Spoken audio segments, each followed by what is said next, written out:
Fuck yeah. Let's go. Let's fucking do it. Alright.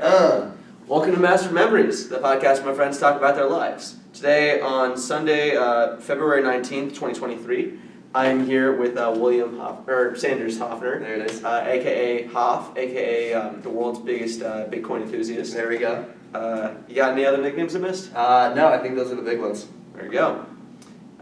What is your first memory of me and you? Probably walking into the Vatican. Would it have been pre-Vatican? I don't know, cause like I know you were in like Hudson's BC. Yes. It's like we never like hung out. Like I know like there was like probably a time where like me and you like talked at like in Bowen or something, but it's like whoa. I don't remember probably at all. Yeah. Like, there's no like specific concrete thing. Oh, or you know what it is? What? It's either freshman or sophomore year. Were you in Bowen both years? Okay, yeah. Walking into, dude, I can picture the dorm room so specifically. Walking into maybe Adam's dorm room. Was it like a common room? It was like a room. It was like so two beds, like bed on one side. Yeah, that was. And there was a bunch of NBA posters. Yeah, that was Adam and Hudson's room. And they had the beanbags. Well, we did have beanbags and NBA posters both years, but okay. If there was beds in there, that means it was freshman year. Okay, because y'all did the four beds in one room. The mega bed. Yeah. What's looking back? Were you like, yeah, that was a sick idea? Or amazing. Like, wow, that sucked. Like, no, I would never do it again. Like, now that I have my own room again, it's like, goddamn, it's so nice to like have space. But it's like the best was like the nights where it's like McKenna was over and Sophia was over, or I guess. When it was like, at the very least, 4 of us. And we'd just be like at 3 a.m. just shooting the shit all from our beds, just like hanging out. Dude, that's so much fun. It's the best experience. Yeah. Like that's the one part about having, like sharing a room with someone, it's just like, they'll like, hey, you up? Yeah, are you? Yeah, and just like start wondering. And dude, people like shit on like big houses as well. It's like, people are like, oh, I don't want to live with like 9 other people, right? But it's for those exact same reasons. It's like you're not sharing a room, but you're sharing like just walking through the kitchen. Everyone's days, everyone's paths are like you have a little dot on a map. Everyone's paths are just going out in the world and then colliding in just like the kitchen organically, and you get to just see what they're all up to, where their heads are at, and it's like those like moments that you just don't have. Like you don't need a reason to go over to someone's house. Yeah. You're just already there, and you just get to hear like the stories of their day. Yeah, I love that. No, that was the best part of the Vatican. It's like I didn't go out and like actively make friends. What happened was everyone came to our living room and I just made friends with whoever was in our living room. Yeah, dude, the Vatican, especially because you guys had that cozy ass family room. Oh my goodness. That family was so cozy. Such a so many good memories on Grouch and in that. Is that the couch you named the couch? Yeah, Ellie's great couch, just for short. You motherfucker, you got Ellie's couch, dude. PB's still salty to this day about that. Oh yeah. His fantasy football team name for the last however long we've been playing fantasy football has been Ellie Joyce's couch. To this day. Cause we got it like as soon as like she texted that, right? Dude, no. Have you ever heard like the whole story? Ish. Dude, I mean, I think it's funny that he's still like pressed about it, but he did get screwed over for sure. Cause she texted, he was like, yeah, I'll take it. He immediately after he says, yeah, I'll take it, he walks up to me and he's like, hey man, can you help me with this couch? I'm like, yeah, absolutely. I'm going to put on my shoes. And he's like, oh dude, we have to hurry. And I'm like, what do you mean? And then so we leave the house and start walking over there. And then we find out that she fucking, between the 30 seconds that I was putting on my shoes and we were walking over there, she gave away the couch, and now so you have the couch. I mean, here's the thing, I still have the couch. It's no way. It's in my new house and we used to have a double-decker couch where it's like we had like a thing propping up. Oh, the stilts. Yeah. So it was the bottom one, but then the stilts broke after like a year. Oh shit. While someone was on the couch. Yeah, and like I don't know, the people that like broke it, I don't think they meant to break it, but they weren't even the biggest fans of it, so like they demolished it rather than trying to fix it. They're like, oh, whoops. So now it's in our basement, like not even being used. The couch. Grouch, yeah. Okay. Just sad. Like so many memories on that. It's just like demoted to nothing. Dude, I love that this couch has such a storyline with it. Such a rich history. Literally. Let me tell you, the things that couch has seen. Like, you motherfucker, dude. No, like Ben was like, I don't ever want to sit on that couch again. I'm like, honestly, I don't blame you. But dude, it's so comfortable. I feel that way about every Dosh couch. Every single one. I'm like, we can burn it. I feel like that's like any like college house. It's like there's a reason why like college furniture gets thrown away and not like donated. Yeah. It's like you don't want to give that. I don't want to impart any like poor family that is getting these donations into to join whatever rich history was a part of this batch. Like these pieces have just seen wartime. Literally. You know, like they've seen everyone at their worst. Yeah. You don't want them. Very true. What were you doing today before we started filming? Dude, so we had Benji's birthday party last night. Went very well. It was Very awesome. fun. Had a blast. First party in the new place. Went super well. But our place was wrecked. Yeah, it was swamped. So it was part cleaning that, part like eating. I have the same breakfast every morning, so eating that. And then part just like me and Benji just bouncing off each other, like putting pieces together, if you know what I'm saying. Yeah, figuring out what happened last night. Dude, I talked to a cop last night. Really? Yeah, straight up. Why? What? Dude, because we got a noise complaint, and then someone texted Benji. They were like, "Hey, this cop is trying to get in the building, but I asked if he had a warrant, and he said no, so I didn't let him in." And I was like, that feels excessive. We don't need to be, I don't know. We don't need to be locking cops out of our apartment building. But like also, if I wasn't involved, I don't know what I would have done. Like if it wasn't my party and there was just a cop there. Yeah. And I definitely would have let him in, but I don't know what I would have done. But anyways, I was like, okay, let me get ahead of this and not have him like come to the door. And so I go down to the lobby to take the elevator down. On our lobby, as I'm waiting for the elevator, the door opens and the cop walks out. I'm like, this is convenient. Yeah. And I'm just like, hey, are you headed to 321? Just curious. I heard you were in the area. I heard we might have gotten a noise complaint. Just want to get ahead of anything. And he's like, yeah, that's actually where I'm headed. And he's like, do you own that apartment? I'm like, yeah, that's my apartment. We can turn the music down. No worries at all. So sorry about that. He was like, yeah, just turn the music down. I was like, do you need anything else from me? He's like, nope, all good. Dap me up and leaves. Doesn't even go to the apartment. Just leaves. Oh yeah, dude. Yeah, so he was like super chill. That's a dub right there. Yeah, and the fact that he was that nice, even after, I don't even know, it was one of like Benji's friends, like, didn't let him in. Yeah. Like immediately. Yeah. Like I would've, that could have so easily gone the whole opposite way. Yeah, no, and he came in with like a chip on his shoulder. It was like these kids, you know? Dude, if I was denied access somewhere, I'd be like, fuck you, I'm coming in. Kicks down the door. Yeah. Freeze! Yeah. We need a birthday boy. I'm not a stripper. He's a stripper, imagine.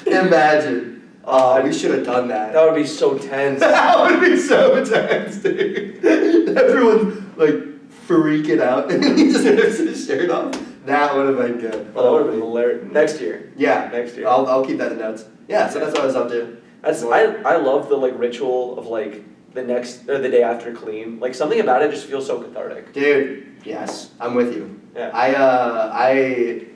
Dude, yeah. Especially because it's ironic. It gives you an excuse to get your place cleaner than it was before the party. You know what I mean? Yeah. It's like our place right now is the cleanest and most disinfected it's been for like a while. Yeah. You know? Just because you have a reason to. Yeah. The only problem is like I remember back in the Vatican we had like 2 parties within a week and like we were good at mop. Ambitious. It was a great time. I think it was a birthday party and then like a date party or something like that. So it's like not like 2 party parties, but like 2 like separate organizations. Let's go with that. Okay. And I remember after the first party, we were thinking about like mopping, but we were like, it's gonna get just as bad if we don't. So might as well just keep it. Yeah. And those like 4 or 5 days of having it was like, ooh. Yeah. I mean, theoretically, we could have just said, oh, we have another party in a month and just kept going that way. But I agree. Like just something about like. It is an excuse to like clean the fuck out of it until the next party or whenever it comes again. Yeah, and just the weird things that you find and like the weird crevices of your place. Love it. Yeah, dude, we found this morning. Riley's like, check this out. Reaches under the couch, pulls out one of those like double-decker wine bottles, just a full giant bottle of white wine, just rolled under our couch. How did it even roll under there? Like, I have no idea. And who brought wine, more importantly? Yeah. Yeah, no idea. That's so weird. I don't know. I I remember back in the Vatican. Uh-huh. I feel like I've talked about the Vatican too a ton, but do you remember Isabella, Caroline, and Aaron Chambers? They brought a bunch of like these little like babies and just put them all around her house, like, these little plastic baby dolls. Dude, yeah. And like we were finding them for months. Dude, I forgot that was a weird era. I'm so curious how they got them in some of the bottles. Oh, like shit. within like we had one in a Purell bottle and I was like, how the fuck do you put that in there? Damn. Like that is impressive. You grow it in there. Yeah, it's like one of those pills that you get as a kid with the little dinosaurs. Oh my god, dude! You put it in the water and it Yeah. expands. That's a blast from the past. I haven't thought about those in a while. I love deep cuts. Hell yeah. Like they're like all those like little like games you played as a kid. Like I don't know. Well, the one I remember me and my friend used to play was what was it? Racquetball. It's like a little like you bounce the ball in the. It's almost like skee ball, but with a bounce instead of a roll. Okay. Deep cuts. Hell yeah. Yeah. Dude, what was the first video game I ever played was Burnout on the Xbox original. It was like Need for Speed before Need for Speed. Yeah. Oh, loved that game. That's a good game. Yeah, you could play as like a double-decker bus No way. and just like be weaving in and out of traffic. Oh, I put so many hours in that game. Dude, I think I was talking with someone last night of like, there's so like I feel like old games. It's like even if they weren't that good, it's just like the experience of like nostalgia just makes any old game good. Oh my still. god, dude, the Shrek video game on the Xbox original? Okay, no, that you have to put some respect on it. First video game you ever played? I think it was like Super Mario Advanced for the Game Boy Advance. Oh, okay. Yeah. Okay. No, I didn't get I don't think I played a console for a while, but Is the Game Boy Advance the square one? yeah, it's This the guy? clamshell, yeah. Okay. Or I guess the original one was more like the rectangular guy, but I don't know. Wait, no, those are two because there was the square guy like this, Yeah. and then there was the flat rectangle, and then there was the really girthy rectangle, the real chunky one. It wasn't like a this rectangle. It was like it was a horizontal rectangle that was purple. Did it open? So the original one was like horizontal rectangle that was purple. Then the SP. Did it open? Did it open them? The SP was the one that opened. That was the like. It was like a square that opened into like a clamshell almost. Yes. Yes. Yeah. Okay, that was the first. That was like the. Was there one before that? It was like you know how like the DS had like some like different like designs where it's like it got like thinner and stuff. Yeah. It's almost like that. It's just a different design to it. Okay. Yeah. Interesting. Dude, yeah, I had on the clamshell one. I had. Let's think here. Mario Kart, Cooking Mama. That one was crazy. Dude, I was chefing it up on that. Those were probably the big two. Dude, I was looking at your guys' apartment last night, like the GameCube, Oh, PS2. right? You see like, that? Yeah. I gotta get some tomfoolery in there. Dude, anytime.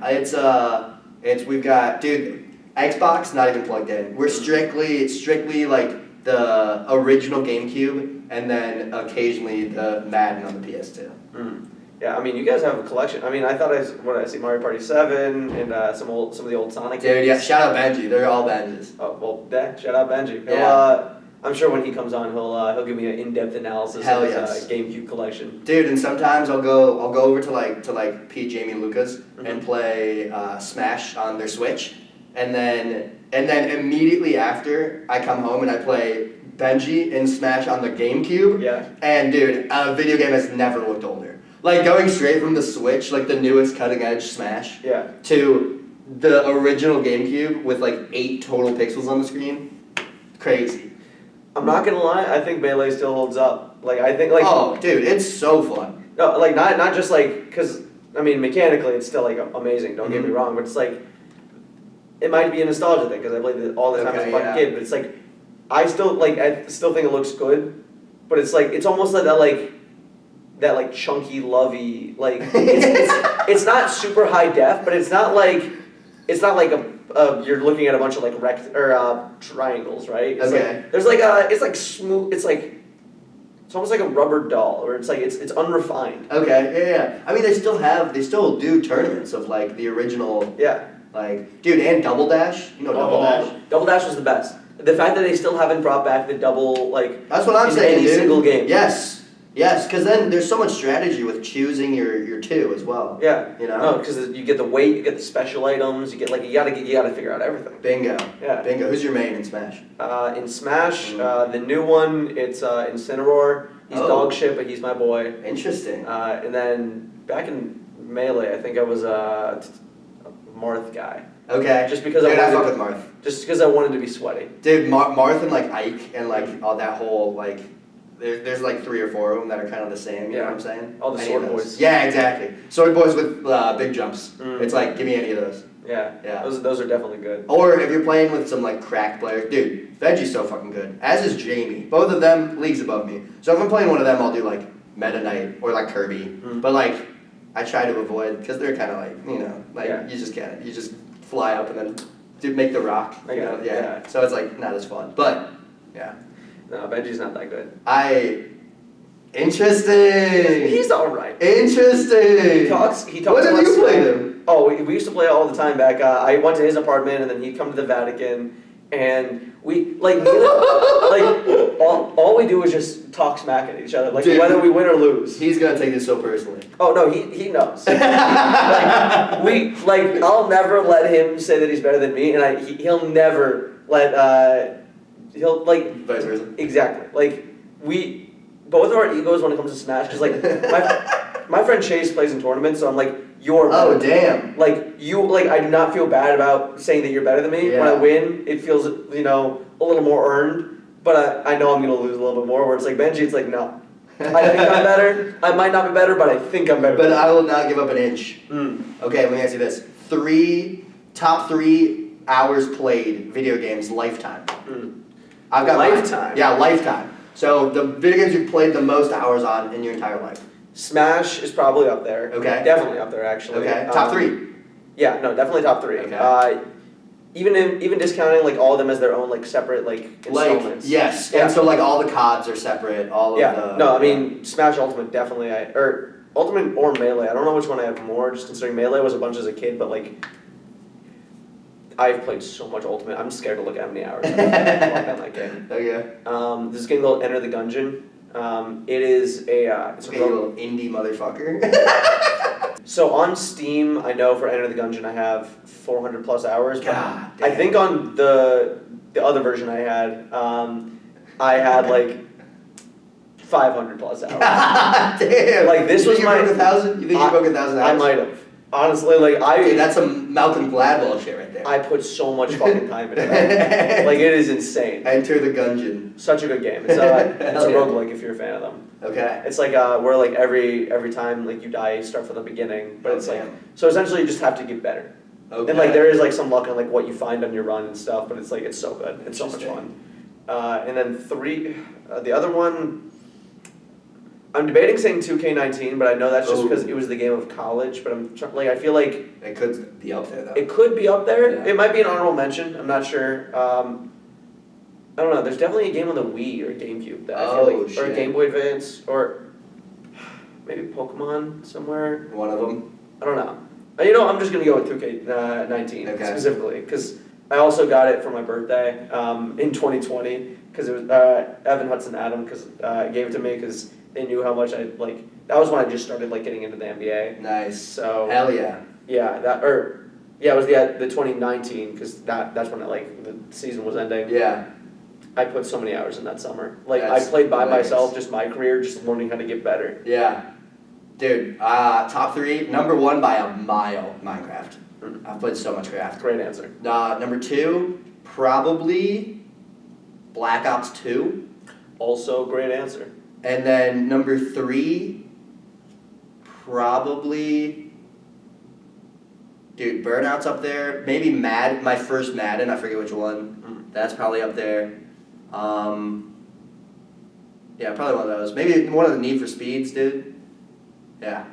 Dude, Black Ops 1 and 2 were like elite. Dude, yeah. I feel like MW2. Oh, Halo Reach. Sorry, Halo Reach is number 3. Yeah. Also great. That was my first-person shooter. Really? I had to that was back in the day where I had to sit down with my mom and be like, hey, can I get this? And give her pros and cons, and I went through the list. I was like, they're aliens, they're not even humans, it's not a thing, right? You persuasive. Dude, literally, yeah. Because you had to when you got little, and it was your first M game. Yeah. Dude, my mom was like, I'm not giving you any M games until you're 17. I remember trying so hard because all my friends had COD. I didn't have COD, and I'd always play when I go there. I'm like, Mom, I'm playing at other people's houses. Like, it's not that, like, what's the difference? She's like, I'm not getting you. And I'm like, I try to give her the whole, like, spiel, but it's like, it's crazy, because, like, now it's like, we don't even think twice about it. Yeah. It's like, it's almost like with liquor. It's like, you know, like, like when you're, like, underage, you have to, like, you're, like, so concerned about, like, the semantics of trying to, like, get alcohol, and now it's just like, yeah, I'm just like, oh, you need my ID? Yeah, okay. That's it. Yeah. Like, you don't even think twice about it. No, facts. Dude, speaking of NBA, you been following that trade deadline? It was wild. Probably one of the best trade deadlines in recent history. Dude, the best since I've been like an NBA fan in my time. For sure the best. I mean, the Lakers were just flying, dude. Lakers got completely rehauled. Yep. KD to the Suns, Kyrie to the Mavs. What are your thoughts on the new look Lakers? Time will tell. Okay. In the spirit of confidentiality, I do have money on them not making the playoffs that I had before. I put $15 before the season started that they wouldn't make the playoffs. Dude, you're a hater. That's such a hater future. That's so. It's the Russell Westbrook Lakers. What did you want from me? Dude, they're not a good team. They were not a good team. Who buys like a season-long future on someone underperforming? Like that is the epitome of a hater. You're gonna hate the other team I have not making the playoffs. You motherfucker. Is it the Bulls? Yeah. Come on, dude. Okay, but am I wrong? Those odds, I bet you made 6 cents on that. There's no way. No, I have a plus 220.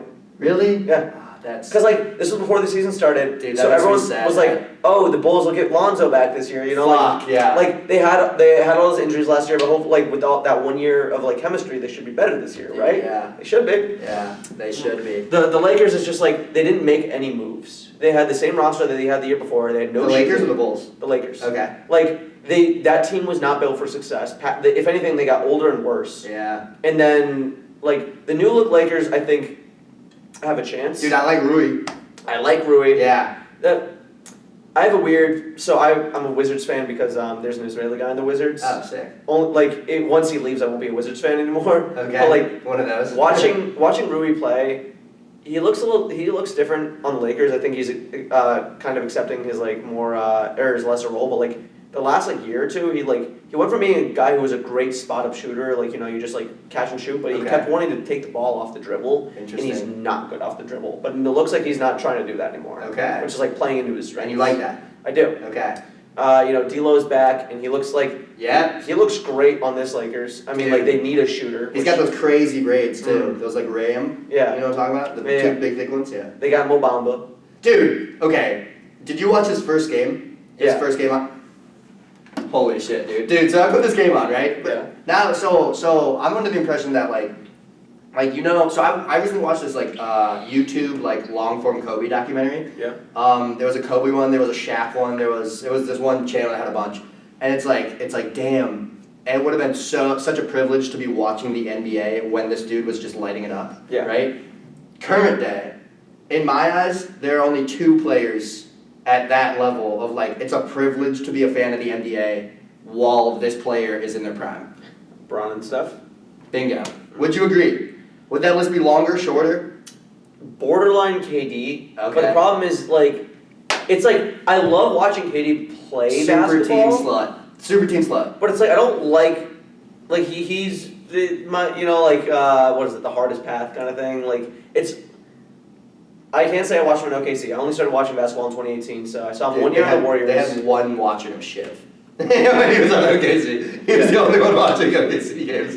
But it's like, he's so good at basketball, but it's like, he's just such a, for lack of a better term, bitch. Like, dude, like, going to that 73-win Warriors team, like, irrecoverable. No, like. In my eyes. I mean, the fact that they won a ring before it, and now a ring since, like, KD. Like, they have 2 rings without KD that, like, with the same squad. Like, how much did he really help them? Exactly.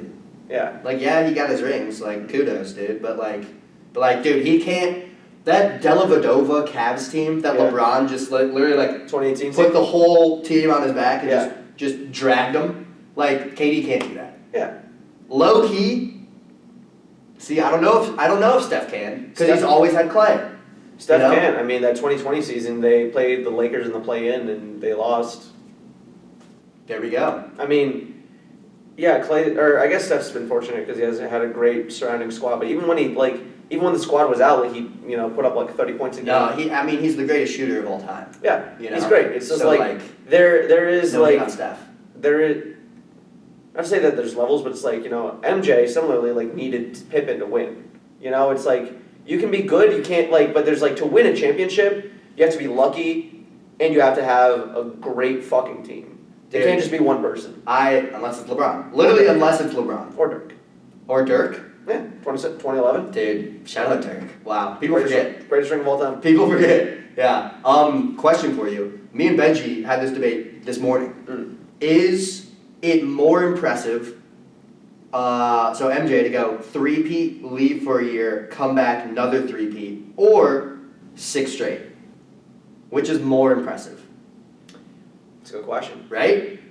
I think the thing is so MJ because he switched to baseball, so his body was all out of whack because baseball body and basketball body are so different. Yeah, you're not springing. So exactly switch getting athleticism to play basketball and switching your body back essentially, and then coming back and I guess losing the playoffs after being back for 2 months and then 3-peating. Yeah. So I think honestly 6-peating might be just because the stamina, because think about it like this, the end of the playoffs are in June, the start of the season's in August. You essentially have a total of 10 months rest. Yeah.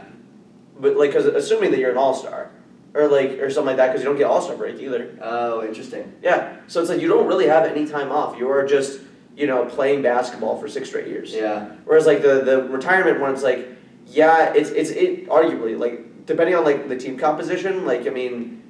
MJ got Pippen was still there. They replaced Horace Grant with Dennis Rodman. Facts. And most of the other role players were Rip the there. glasses, dude. Rip the glasses. Hell yeah. Those were that was a statement piece. Those glasses were wild. No, apparently, I remember in the Bulls doc, he said a bunch of kids felt a lot more comfortable wearing rec specs because of him. Look at that. Yeah, positive influence. Were you one of them? Were you one of them? Never wore rec specs growing up. Damn it. Dude. I didn't even know I needed glasses until I took my the eyesight test. Shut up. To get your license? To get my temps. And they were okay, what's the number back there? I'm I can't see that. I've never seen that symbol in my life. Okay, what 7? What does that say? I'm I can't see that. What the Mom, I can't see. Is that an at sign? It's not even that bad. It's 1.5, 1.25. Oh, that's not bad. It's not bad at all, but it's that scares the shit out of me. Yeah. Oh. No, I remember coming out of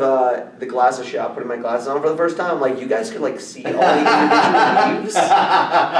They weren't just a green blob. Oh my what the god, fuck? dude. Holy shit. Insane. That's crazy. Wait, so who's your GOAT? Do you have a GOAT? Nah, well, I think Jordan and LeBron are just such 1A, 1B, because okay. They're great Jordan has the better peak, LeBron has the longevity, but it's they're both so good compared to the next guy who I think is Kareem. That's it's interesting. It really depends on what you value more. It's the same reason that I will always say that if you value dominance over peak, you're probably gonna say or dominance over longevity. You mean? Or dominance over longevity. You're probably gonna say Shaq over Tim Duncan. Whereas if you value longevity over peak, you're probably gonna say Tim Duncan over Shaq. Interesting. Is Shaq better than Tim Duncan? Depends on who you ask, because at his peak, Shaq was a better player. Dude, but Shaq was one of the most unstoppable players the league's ever seen. Exactly. At his peak. It was a big man league and he was the biggest man. It's I will just be bigger than you. But for Tim, for 17 years, Tim Duncan was not to that level of unstoppable, but it's he was amazing and one of the best players in the league for 17 years. Yeah, he was a problem for 17 years. So who do you think is better? That's nuts. I mean, that's the way I look at it. Okay, and which would you say your longevity or dominance? I don't know. I think in that circumstance, dominance. I would say Shaq. See, the thing I say about Kareem is he had dominance and longevity, but it's his peak was not as big as MJ's peak, and now with LeBron his longevity wasn't as good, but it's he had the best mix of both. I think Tim Duncan probably had a good mix of both, but I think that thinking on the spot here, Shaq has 4 rings to Tim's 5, and he was the Finals MVP on 3 of them. Probably gonna have to give it to Shaq here. Dude, Finals MVP over Kobe. You know? Well, that was still Kobe. That was young Kobe. That was. It's still Kobe, bro. I mean, Kobe. Dude, yeah. Sophomore season, Kobe was a dog. He was like defensively crazy, like playmate. Like that was before he was like taking 30 shots a game. Kobe. Yeah. Did you watch the Redeem Team? Did. So good. So sad to like see. Dude, yeah, that opening scene where they're sitting them down and they're like, okay, you sit here, and it's fucking young LeBron and young Kobe. Yeah. Like opening up with that, man. Oh man, that was crazy. Like, where were you when you found out that Kobe? Dude, I was at a recruiting event for AK Psi. No way. Yeah, Mike Rath comes up and he's like, dude, TMZ just said that Kobe died in a helicopter crash, and I'm like, that is just a mad lib of a sentence. There's no way that's true. Yeah. TMZ just said that Kobe died in a helicopter crash. Like, there's so much about that just preposterous. Yeah. But then, dude, more things just kept coming up. And, oh, dude, palpable, like, mood bummer for the entire event. Yeah. There were like a couple hundred people there. And I was like, damn, that is so sad. Dude, I know. It's just like, I feel like... Where were you? I was, I just got home from, I forget where I was coming from, but I got Sloopies on the way back. Nice. And I was sitting down eating my Sloopies. Wait, what'd you get? I want to say like a wrap, or like a buffalo chicken wrap. Buffalo chicken wrap. Good answer. So good. I With those chips, those salty ass chips. Sloopies chips is probably one of the best chips of all time. Facts. It's like, doesn't make sense because it's fucking Sloopies. Yeah, Yeah. But dude, and then you'll get one chip and it'll be like not much salt, but still good. And then you'll get the next one and it's just like, just so much salt. So good. Yeah. Oh, man. I miss Sloopies. I was sitting that, me too, dude. It's like, it's not good food, but it's like, it's homey food, you know? Dude, yeah. Dude, I tried, when I lived in Speed, I tried every single item on the Sloopies menu. Really? Dude, yeah, I have a Excel spreadsheet that ranks them. No way. I like rank them. Here, I'll pull it up. That's tough. Dude, yeah. Because I would probably eat Sloopies like average, probably 1.5 times a day. Because it's right there, and I got swipes, I'm like, fuck it, why not? No, dude, Sloopies was my favorite spot freshman year. I used to spend all my extra swipes there and for leftovers for the next week. It was great. Yeah, here it is, Sloopies menu analysis. Let's pull it up. Okay, top 5 right here. Buffalo chicken wrap. Buffalo chicken wrap #1. Dude, I get so much shit for that too. I love that wrap. It's a good wrap. #2, Brutus Bacon Burger. Not bad. It's a good burger. One of the better burgers on campus. I'd say. And it's one swipe. Why not? $10. #3, Cajun chicken pasta. You ever have that? I don't think I had. Dude, it was a meal and a half. You would get at least 2 meals out of it. Mm-hmm. Sometimes it had a kick. Like, it was a real roll of the dice. It would be like spicy or it would be like fucking spicy, you know? Really good. Depends on how Cajun it was. It was working the Cajun station. #4, smothered breakfast burrito. You ever had that? I think I had that once. Dude, that's crazy. Where they put all the shit just right on top of the burrito. Gravy. Yeah. Oh my god. Sour cream. #5, Sloopy pancakes. So pancakes can't get beat. Dude, get the peanut butter in there. Oh my god. Dude, those are... You're making me miss Sloopies. Dude, yeah. Oh, you're telling me, dude. I literally have the entire menu. Look at this. Look at that. Jesus Christ. Color-coded, bro. Yeah, I was about to say, that is impressive. Like I've been called a spreadsheet whore, but I'm envious of that right now. Oh, dude, I'm such a spreadsheet whore. Honestly, why not? Dude, some of these were horrible. Like, dude, the fish, where's the fish? Why would you get fish from Sloopies? Dude, I had to try everything on the menu, man. Look, I know it was horrible. I know you have, but it's like, that's like, why? Like, I feel like if I was doing that, I would just write in fish, skipped, Sloopies fish. For health reasons. Yeah, for self-preservation. Mentally, I don't think you've been the same ever since. There's definitely the Hoffner. There's BF and AF. Yep. After ASF, after Sloopy's fish. Right. That's goofy. I had to try it all though. I can't believe you. Yeah, there were probably 4 or 5. Those red ones that were like, wow, this is almost inedible. But then there were 4 or 5 that were actually really good, dude. So good. Not just good for campus food, but actually good. But legitimately good food. Yeah, dude. That buffalo chicken wrap. I'm telling you, it's good. Really good. Plus, it's got the crunchy too. Dude, yeah. It's dude, I don't know. And those chips, dude. The chips are a worthwhile. Yeah. You gotta focus on the chips. I feel like freshman year the chips weren't that good, but then halfway through freshman year, I was I'm gonna try the chips again because I've been getting fries for a bit. I'm interesting. Holy guacamole! What happened here? Dude, if you could have unlimited pretend you're like still living like on campus, right? Yeah. Unlimited budget at one food spot on campus. Which would it be? Sloopy's or Mirror Lake? Okay. Hey, shout out data analytics building. Mirror Lake. Never went there for any classes, Shout but out Pomerene. yeah, no, I love that It's a building. beautiful building. Dude, it's so cool. I love that they kept the old exterior and then the inside is like really sleek. No, it's a really cool place, and it's like the only reason I say like it's a battle between those two is because like Sloopy's, I think like, you know, it does have the buffalo chicken wrap and like some other like good stuff. And variety. You get it's got more variety, yeah. but like consistent or I'd say the quality of Mirror Lake is just like so high, and it's like every time you know you're gonna get like I still would say that they have some of the best fries in general, not just for campus, like fast food fries. Mirror Lake. Interesting.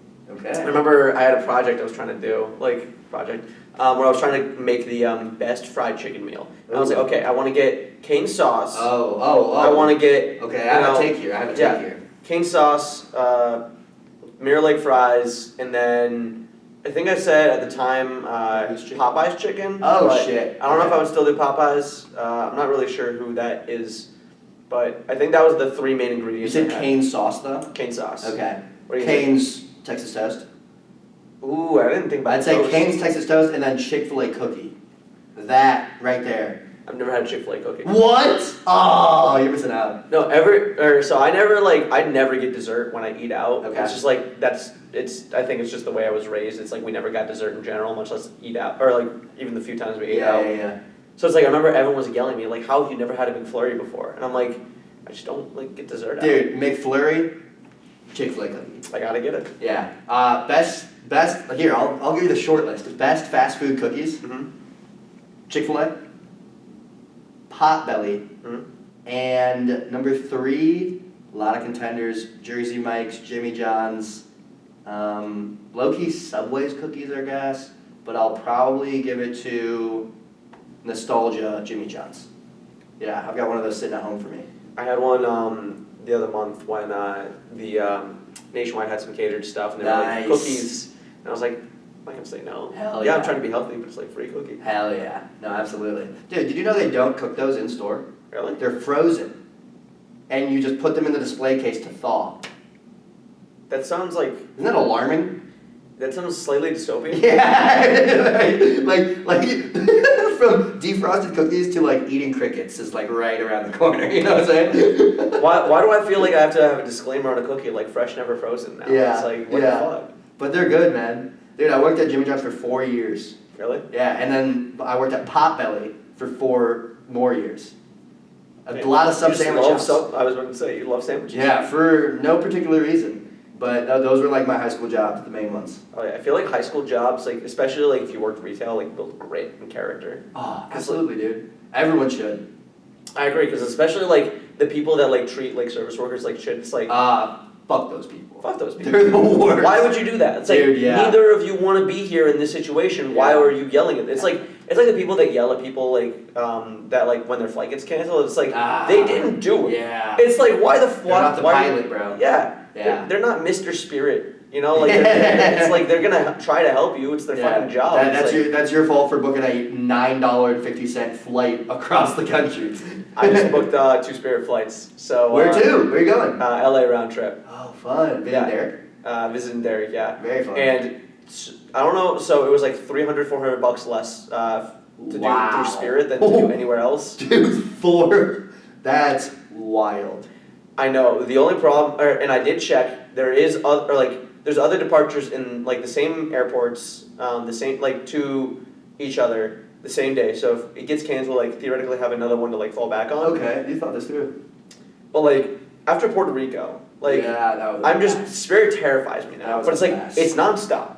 So like that's the other thing. That's nice. I don't know how I got like these cheap nonstop flights, but it's like I don't have to worry about another leg being canceled. Yeah. But I'm still worried. I'm thinking like something's gonna go wrong here. But I'd rather have it get canceled on the way, or like some problems on the way back than the way there. Because like if I'm trying to figure out on the way back, it's like at least I'm in LA like enjoying myself somewhat. Whereas like on the way there, it's like less vacation time, you know? Yeah, facts. Dude, Puerto Rico flights were wild.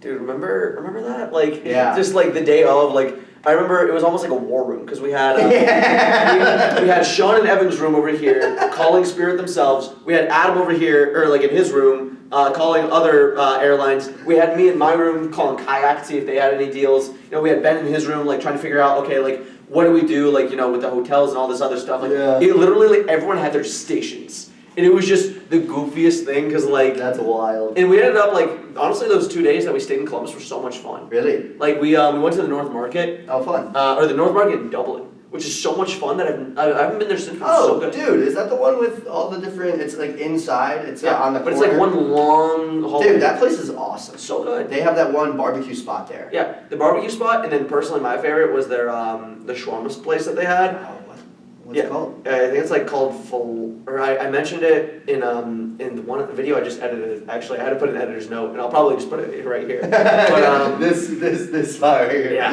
Well, like, so you know, I've been to Israel a couple times. Nice. Well-timed shirt. But the shawarma there. So what they do is they take a piece of pita. Okay. They open up the top, then they put in the meat, toppings, all that stuff, and then on top they put the fries. Oh, it's so good. But I have not been anywhere in the States where they have the shawarma with the like where it's done in pita bread, like Israeli style, Mediterranean style, however you do it. It's like everywhere is always like it's good, but it's not the same, right? It's almost like the American-fied version of it. Okay. This place had the Okay. Like I remember eating it, I'm just like, oh my This God. is it. Like this is it. I texted my mom like, Mom, you gotta come to this place. Damn, dude, you know food's good when it makes you text your relatives. It's like, holy shit, that was good. My parents have been looking for the same thing, because it's like, my mom's brother's in Israel. Okay. And so like they know like what it's like, and they're like, it's always like, it's just not the same. I'm like, Mom, no, they haven't. I found it. You found it. I found it. This is the one. Like I remember just like looking around, like what kind of how does it take me this long to find this? I'm so happy. Yeah. When's the last time you were in Israel? 2016. Okay. Yeah, I went 3 weeks with my summer camp. Oh, really cool. It's a fun time. Dude, that's awesome. Yeah, highly recommend it. Did you do Birthright? Funny story. So I was gonna go on Birthright. Oh no. I got my PCR test. Okay. Because it had to be done within 72 hours of the flight. Yeah. And so I get to the airport. They tell me it's not a PCR test. It's just a regular COVID test. No which I'm way. like, I asked this person like 5 times before the test, like, this is a PCR test, right? And they're like, yeah. I'm like, right? Yeah, right? Yeah. No. And so they're like, okay, I gotta get a rapid test. And so I'm waiting in line for the rapid test, and I just keep getting bad news after bad news of like, there's not really another great spot for you to get like nearby to get a rapid test. Insurance doesn't cover it. That's fun. Because it's like $200 to do in the airport. Dude, that's fucked up. And then the cherry on top was like, hey, if you don't get this rapid test, like you can't go on a different flight, because like this was still like quarantining stuff. Like this December 2021. So there was like a 2-day quarantine where it's like you can't like go on another flight and then come quarantine with us. So like you either make this flight or you don't. Oh wow. And like an hour and a half before my flight's supposed to depart, I am 11 people back in the line, and they're like, sorry guys, we're closing for the night. We'll see you tomorrow maybe. No. And so I essentially flew to New Jersey, and then by this time, all the outgoing flights to Columbus were like already done for the night. Okay. So I had to like stay overnight till the first flight the next morning. So I stayed up 20 hours in the New Jersey airport. Damn. And I think I stayed up 36 hours total between like waking up the day to get on the flight to New Jersey and then coming back. Dude. But it's like, I already hate New Jersey. You don't need to give me more reasons. There's a state to be stuck in. I was also with my luggage the entire time, so I couldn't just fall asleep. I had to like make sure no one stole it. Dude, so I was just like battling demons just like in the Newark, New Jersey airport. Like, dude. So I've slept in many airports. That was my birthright experience. Damn. I still need to go on it. Dude, I'm so sorry to hear that. That sucks. Shit happens. So Jordan went on it, and then one of Riley's best friends, Sydney, actually just like a couple months ago, flew out there. She's there for like 8 months teaching English and like teaching in Israel. And dude, from both Jordan and her, I have heard nothing but incredible things. Oh, it's awesome. Dude, yeah, Tel Aviv sounds really, really cool. It's fucking beautiful. Although, my mom did tell me that apparently Tel Aviv is the second most expensive city to live in the world. Really? In the world. Dude, what? Yeah, but it's also the second, like, behind, like, LA. It's like the second most productive Silicon Valley in the world. So No way! checks out. Yeah. Yo! Israel's nicknamed Startup Nation because like Waze was invented in Israel. What? The USB device was invented in Israel, like the little like stick. What the hell? It's a touchstone of innovation. Look at that, dude! I had no idea. Oh, it's beautiful. So much history. So much like. The other thing is like you have the Negev on the south, so you get the desert. You have the beach over there in Tel Aviv. You have the Golan Heights with like the mountains. It's like it's a state that's like roughly the size of New Jersey, but there's so much variety. Really? Yeah. Holy shit. That's a country that's the size of New Jersey, but yeah. Dude, that's way smaller than I had pictured in my head. Yeah. No, you can drive from tip to tip. Whoa! Okay. Would you recommend a visit? Highly. Okay. Yeah. Dude, everyone would. Yeah. No, it's a great time. I mean, the very least like. I mean, there's definitely like the touristy spots between Tel Aviv and Jerusalem and stuff, but anywhere like going to the Negev, which is like this the desert. I've only been once. I remember during my like couple days there, it was so hot. The wind was blowing warm air instead of cold air. Whoa! But then like at the very bottom, you get to like the Red Sea, and the Red Sea just has a bunch of beautiful like scuba diving and all this other stuff there. Damn! And You also went scuba diving the Red Sea? yeah.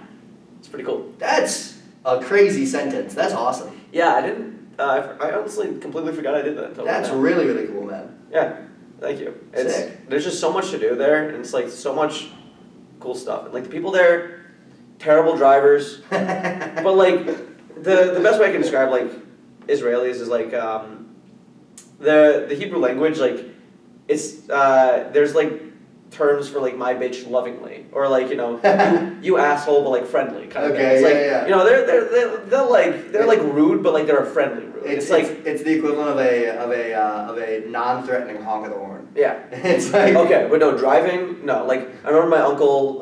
I was driving with him in Arizona for my sister's wedding, and you know how like if there's like a turning lane and like there's like cars like piled up or like backed up, someone might like give them space that way someone can like turn into like whatever lot that is. Okay.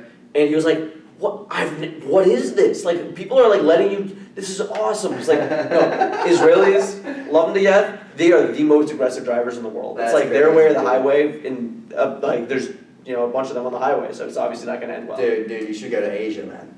Really? Yes. Do you want to talk about hectic roads? You want to talk about crazy driving? Holy hell, dude. Sounds like that's the next spot. Dude, yeah. Like downtown Hanoi, Vietnam, like that shit's Bangkok, that shit's wild. Shanghai, bro. Forgot about you and Shannon's Vietnamese trip. Dude, hell yeah. Yeah. No, that was sick. That and then in high school, so I took Chinese in high school. And Really? so yes. And so I did a 10-day trip like down the coast of China with them. Mm-hmm. And then got like all of Southeast Asia with like when I lived in Singapore that summer. So and then in second half of March, me, Shiv, Brady had Japan. Really? Yes. I always wanted to go to Japan. Dude, I'm very excited. Yeah, it's gonna be sick. So a lot of time in Asia. Yeah. I mean, that's sick. I don't know. There's so much to this world to see. It's Dude, like 100%. I don't know. This whole like Columbus thing. Don't get me wrong. It's a great city, but it's like there's so much other shit. There's Okay. so culture. Yes, dude. So there's an argument to be made though for having like base camp, like home base, like where you live Yeah. in a city like Columbus, and then taking advantage of like the cheaper cost of living and namely the cheaper cost of living, etc. And then like proximity to family, friends, etc. And then like traveling out to these places and back. And some people like are like dead set on living in the place, when I think there's an argument to be made of like having base camp somewhere cheaper, somewhere more like familiar, homey, and then like traveling. You know what I'm saying? Yeah. No, I definitely see the argument there. I think to each their own. I mean, there is something cool about living in like a city like New York where like every day is like different. Dude, yeah. But then there's also, like you said, like being somewhere that's a little more plain, but then because it's a little more plain, everything's cheaper. That way you can see more of the world. It's almost like living with vanilla ice cream to eventually get like a bunch of different flavors. Just, like, having chocolate every day. Like don't get me wrong, or like not even chocolate, like mint cookie or Like mint, brown berry crisp. Cranberry crisp is like, it's awesome, it's only one flavor though, it's an awesome flavor. Yeah. That's a good analogy. I can only make points when it comes with analogies. Food. Like, I can only compare, if I'm making a point, I have to compare something to something else. There's no other way to do it. I'm a big analogy guy. Me too. I love that. Yeah. Dude, but don't get me wrong. I've been doing some traveling in the U.S., getting a short list for possible future cities to live in, and yeah, there's some cool places out there, man. Anywhere on the top of the list right now, or? Dude, so the short list currently, definitely subject to change, but yeah. New York is probably on the top of the short list right now. All right. I had a phenomenal time there, and like, dude, I'm a big city person. Like get me to a big city, man. Yeah. Like I love just like the electricity flowing through a big city. Can't be contained in Columbus. And then as well as San Francisco and Denver. Denver was on the top of one of the top of my list as well. Dude, Denver is a beautiful. gorgeous place. The mountains, the people, like everything. Yeah. I don't know. The only problem is apparently like housing in Denver because of because weed's not federally legal. Like from what I've been told, this could be wrong. Okay. They're essentially like laundering the weed money through the housing. Whoa. To make it like legit money, but the only problem is that makes the housing obviously a lot more That's expensive. wild, man. Dude, and like some businesses just moved there, and it's just like a booming city. That's it. I mean, it is. In the past 10 years, ever since weed became legalized, it's been booming. Dude, yeah. And dude, it's like if you could guess the next city to boom, that's how you make some money, dude.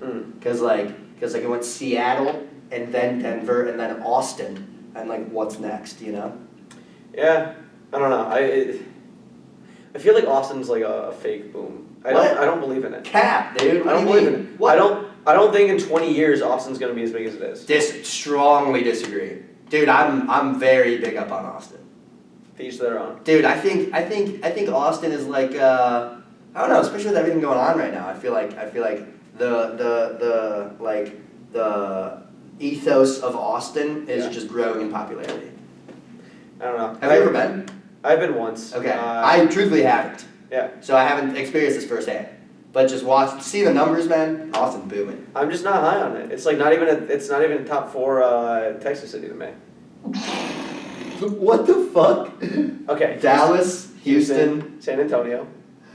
Can't forget San Antonio. Okay. What? And then what's number 4? What's number 4? Well, it's a battle between Corpus Christi and Shut the fuck up, dude. Palo Alto. Go Corpus Christi and Loveland. Palo Alto. Come on. There's a Palo Alto, Texas? Yeah, it's where because it's a lot. So a lot of Silicon Valley, like their headquarters are in Silicon Valley, but because like property is so expensive, like most of their like actual land, I guess like a lot of like servers and other stuff like that is in Palo Alto. Dude, you're not talking Palo Alto, California. It's a city that starts with a P. And Dude, Palo Alto's totally California. You're making me ridiculous. Fuck. Palo Alto. That's where Apple was started, dude. Okay. Steve I Jobs. thought Apple was in LA. The Palo Alto's right by LA. Okay. Or right by SF. I think it's close to SF. I am geographically challenged, along with name challenge and face challenge, so like I could be completely wrong here. Corpus Christi, dude. Put some respect on their name. Oh my god, that's hilarious. Come on, it's the bit you can't. Nailed it. I know.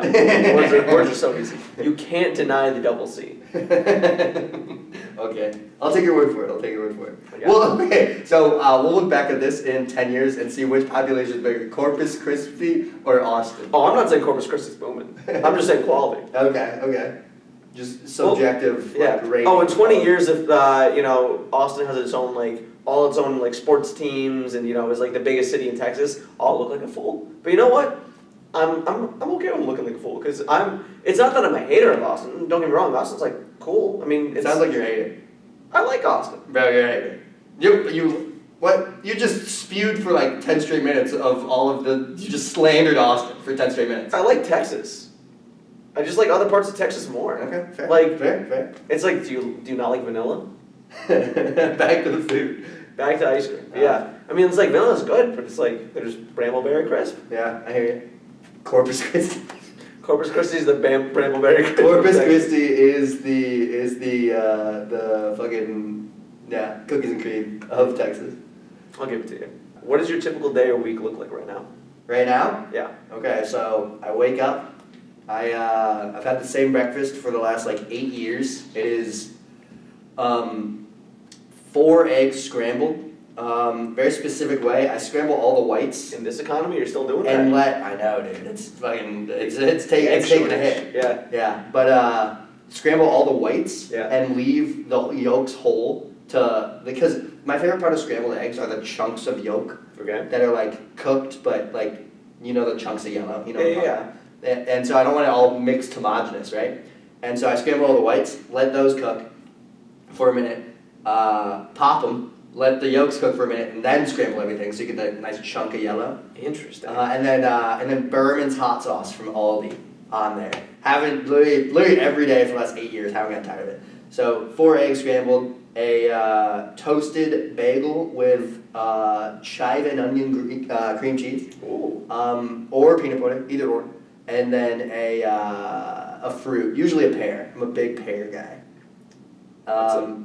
Breakfast of champions. So that breakfast, yeah. And then I can walk to work, which is the best part about where I live. Mm-hmm. It's almost exactly half a mile, and so sometimes my work's really nice. I can it's like you can be fully remote, fully in person, whatever. So a lot of the times I'll depending on what the day looks like, I'll work from home for the morning, and then go in at lunch, and then work the rest of the day there. Or just go in first thing in the morning. Go to work. We get lunch every day, which is huge. Eat there, keep working. Dude, I've been working a lot lately, truthfully. I work, let's think what time I get home. I've been really bad about going to the gym. I've been slipping there for sure. So I asked me this a few months ago. It would be work, go straight to pros. I got a pros membership. Jankiest gym in Columbus, but I love it. And then go home, eat dinner, throw something, usually some TV, usually, what am I watching right now? Dude, Physical 100, South Korean competition show, crazy show. Also, Last of Us with Pedro Pascal, Yeah. really fucking good. Yeah, I've been meaning to watch that. Okay, dude, highly recommend. Yeah. I know the video game is like so beloved. Yeah. Have Pedro Pascal in it. Right? Are you kidding me? Dude, yeah, really good. Yeah. Dude, and speaking of Pedro Pascal, new season of Mandalorian coming out. Did you watch Mandalorian? Not a big Star Wars guy. Okay.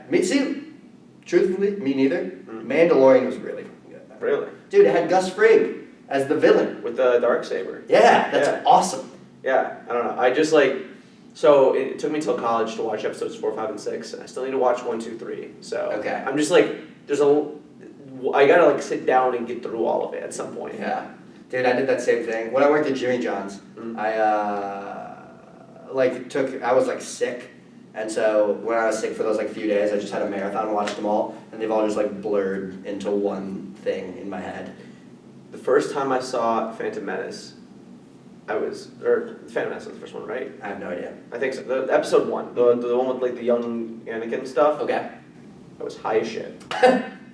That was the funniest movie I've ever seen. Like I've seen half of it, but it's like it's a meme every 10 seconds. It's like it's so fucking fun. And then Jar Jar Binks. Yeah, he's so like I don't understand what they hate us for. Like I get he's like not that funny, but it's almost like the fact that he's not funny is even more funny. Dude. Like he's just like you so strong. Oh, you know, like he's so stupid. It's awesome. Yeah, Jar Jar's a crazy character, man. But yeah, that's probably my average day. It's a good day right there. Yeah. You know, it's I feel you with the gym stuff right now. Like I took like a month-long sabbatical to do some shit. It's like Nice. I don't know if you can tell, but like I can barely lift my arms right now. Yesterday was the first tricep day back. And Oh hell yeah, it, dude, nice. thank you. That's It's just sick. like, dude, I woke up this morning. I'm like, why can I not like move my arms? And it's like, oh, right, muscles. Yeah. They're Oh sore. right, soreness. Dude, do you like the feeling of being sore?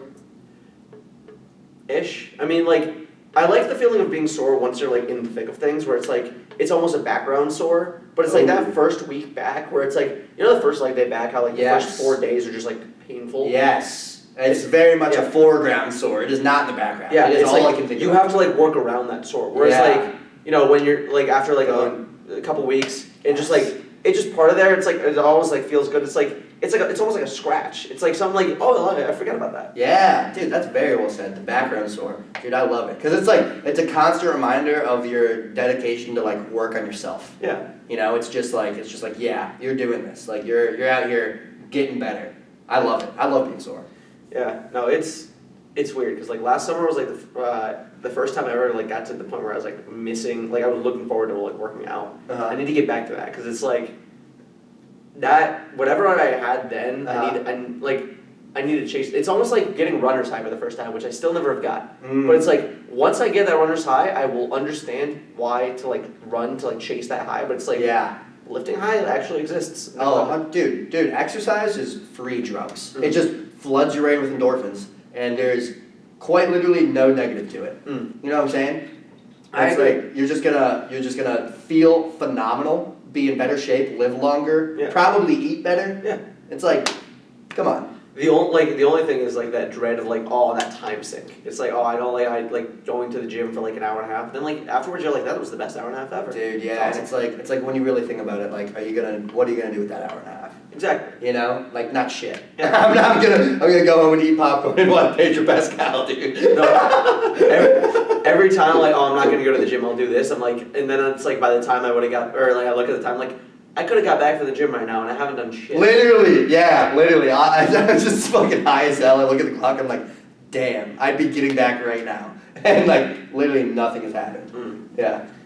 Where do you lean politically and why? That's what you ask everyone that? Yeah. Dude, that's a wild question. No, we I don't know. I have a very specific way of the format of this. We go from the first couple questions or some chit chat stuff, like get all the fun stuff out of the way. Then we take a little turn right there. Holy shit, dude.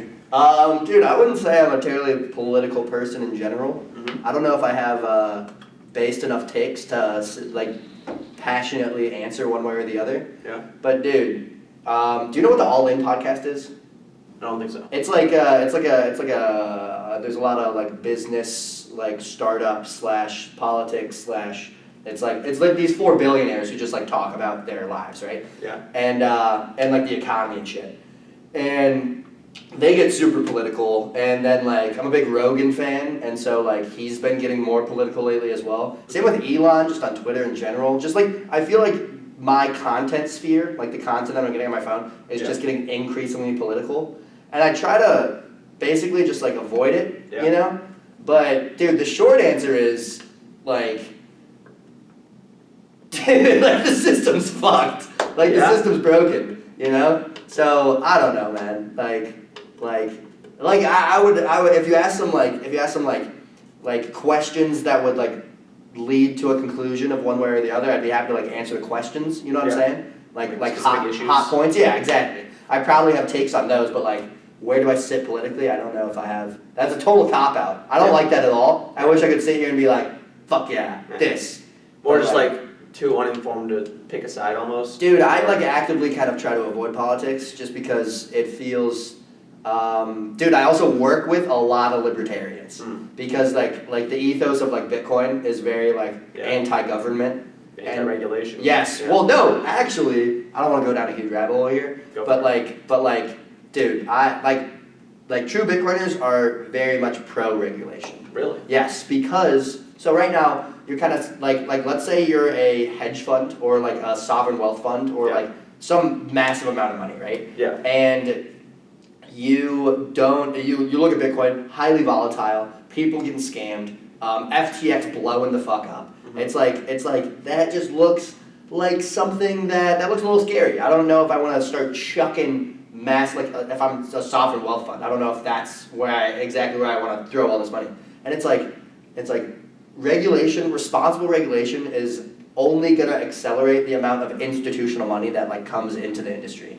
And so I think regulation is not only going to happen, but like needs to happen. Yeah. Personally, like I don't know where regulation falls along the lines of left or right, but like, I don't know. Just after seeing like 2008 in FTX and like a bunch of other stuff, like, I think the problem, America just needs to be a little more proactive with its regulation. Dude, I know, those like buy now, like pay later kind of stuff, or like Klarna and stuff. Yeah. Oh, dude, that's a nightmare. Yeah, I would hate to be working on that. Dude, like the way they make their money is like all like so it's like essentially the cheapest ones are the loans that they have are the highest interest, and I watched the whole video on it. I can't like tell you the super details. Okay, yeah. I'm not an NBA. Yeah. CPA. CPA. What or there's a 3 NBA maybe. I don't know. MBA is the masters in business. Yeah. Yeah. CPA is a certified public accountant. Maybe both. Okay. Both probably apply. Anyway, important person. Neither of us are business people.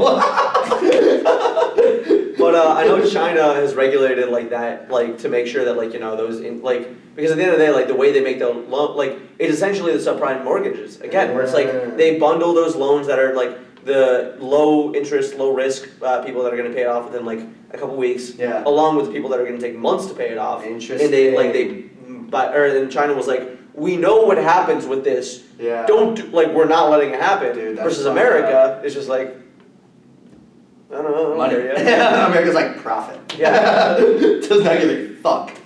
Exactly. So, I don't know, but I feel you though when it comes to like avoiding politics. Like, it's so much. Like, I remember after the 2020 election, I was like, I'm not following politics. Like, no matter who gets elected, dude. Yeah. It's so much nicer. Like, ignorance is bliss. I hate to say it. Like, it's so nice to like not care because like there's so many things to care about in this world, and the more you look at it, the more shit there is, and it's like you're only one person. You can only like do so much, right? Dude, yeah, and dude, the longer I'm curious what I'm gonna think about this take like years down the line. Yeah. But I feel like I grew up like people were trying to say that the government, like all these big problems, right? You have global warming, etc. Like the massive problem in the world, poverty, what have you. It's like government is the solution. You need to pick the leader to the government that's going to solve the problems that you want solved. Yeah. And it's like, I feel like over time, that has kind of flipped, and it's like I just want a government that's not going to fuck it up, right? Mm-hmm. And then in the private sector, I'm going to actually focus on where the difference is going to be made not the government. It's going to be the private sector that actually goes on and actually invents things, develops things, like fucking Tel Aviv, baby, that actually tackles these problems head on. And I just want a government that's not going to get in their fucking way. Yeah, almost like a status quo keeper. I don't know. Like the main point being, I don't think the government is what is going to be the main problem solver. Gotcha. I think that's all coming from the private sector. Interesting. Yeah. So in regards to like environmental stuff, like do you think that government or like because at the end of the day, like there are all these like things like by 2035 we'll be like carbon free and all that stuff. It's like I don't know. And from what I've seen, it's more companies saying that rather than actually like have any plans to do that. Like, do you think that the private sector will actually drive itself to be more environmentally friendly, or do you think that's going to have to be an externally? That is a very that's a good question though because I think, don't get me wrong, I think having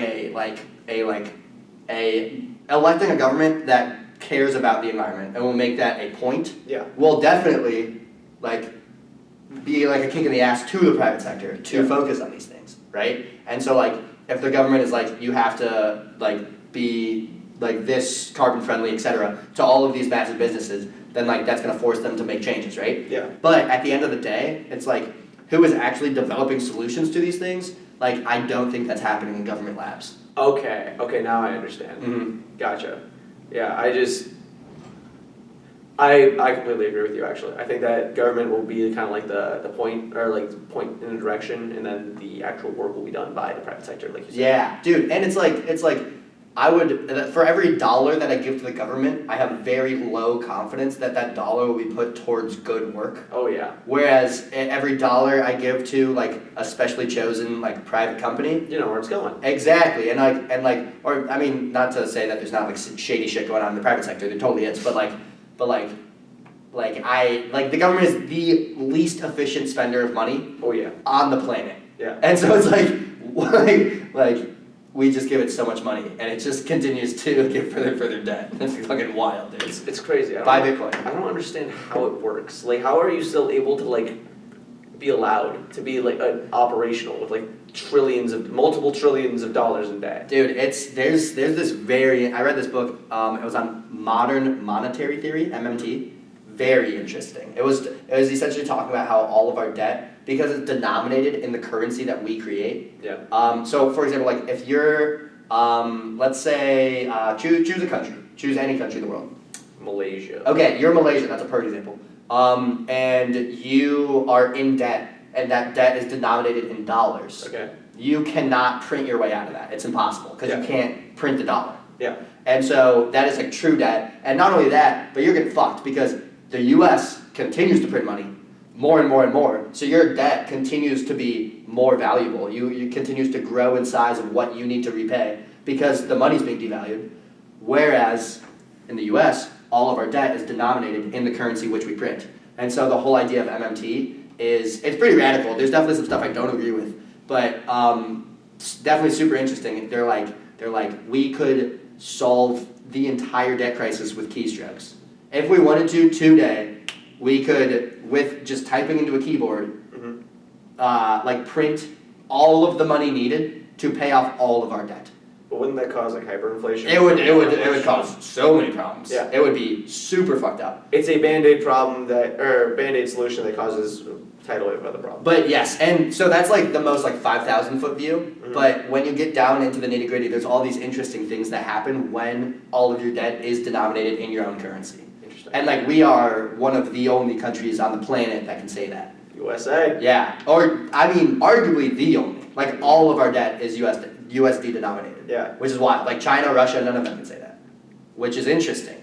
I mean, are we the global superpower? Like the US dollar is the global reserve currency.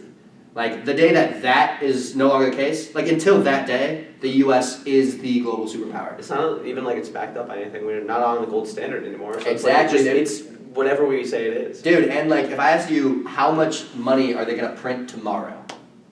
No one knows that. No one on the planet knows that. If I ask Jerome Powell, how much money did you print today?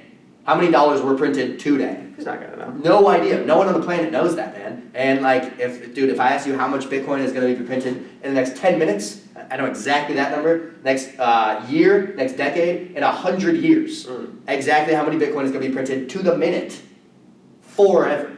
Damn.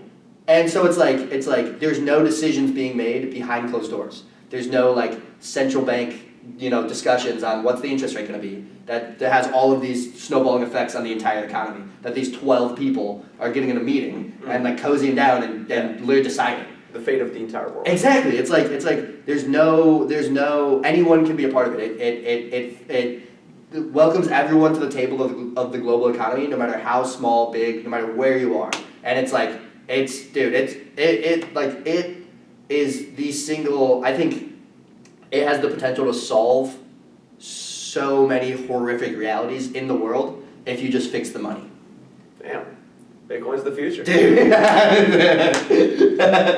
you open the pod with that, man. Yeah. Hey, you asked for it, man. I could talk about that. We'd for sure be knocking on that door and saying, hey, it's time to get out of here. If you let me just ramble about Bitcoin this entire time, I could be here for hours. No, I'm sure. I got a taste of it with Shiv. Oh, hell yeah, dude. Yeah. I need to get more informed, and that's probably maybe off the podcast thing, just because, like you said, for sure. there's some other stuff to get to. No, 100%. Yeah. So to answer your original question, what are my political leanings? I would say any government that's not gonna fuck shit up. What's your relationship like with your family? With my family, dude, it's good. It's I had a very loving household growing up. I love my family. My mom and dad taught me a ton. Very good relationship with them. My sisters, I have two older sisters. Mm-hmm. One lives in a suburb of Chicago, right by my parents. She's a kindergarten teacher. Shout out Sarah.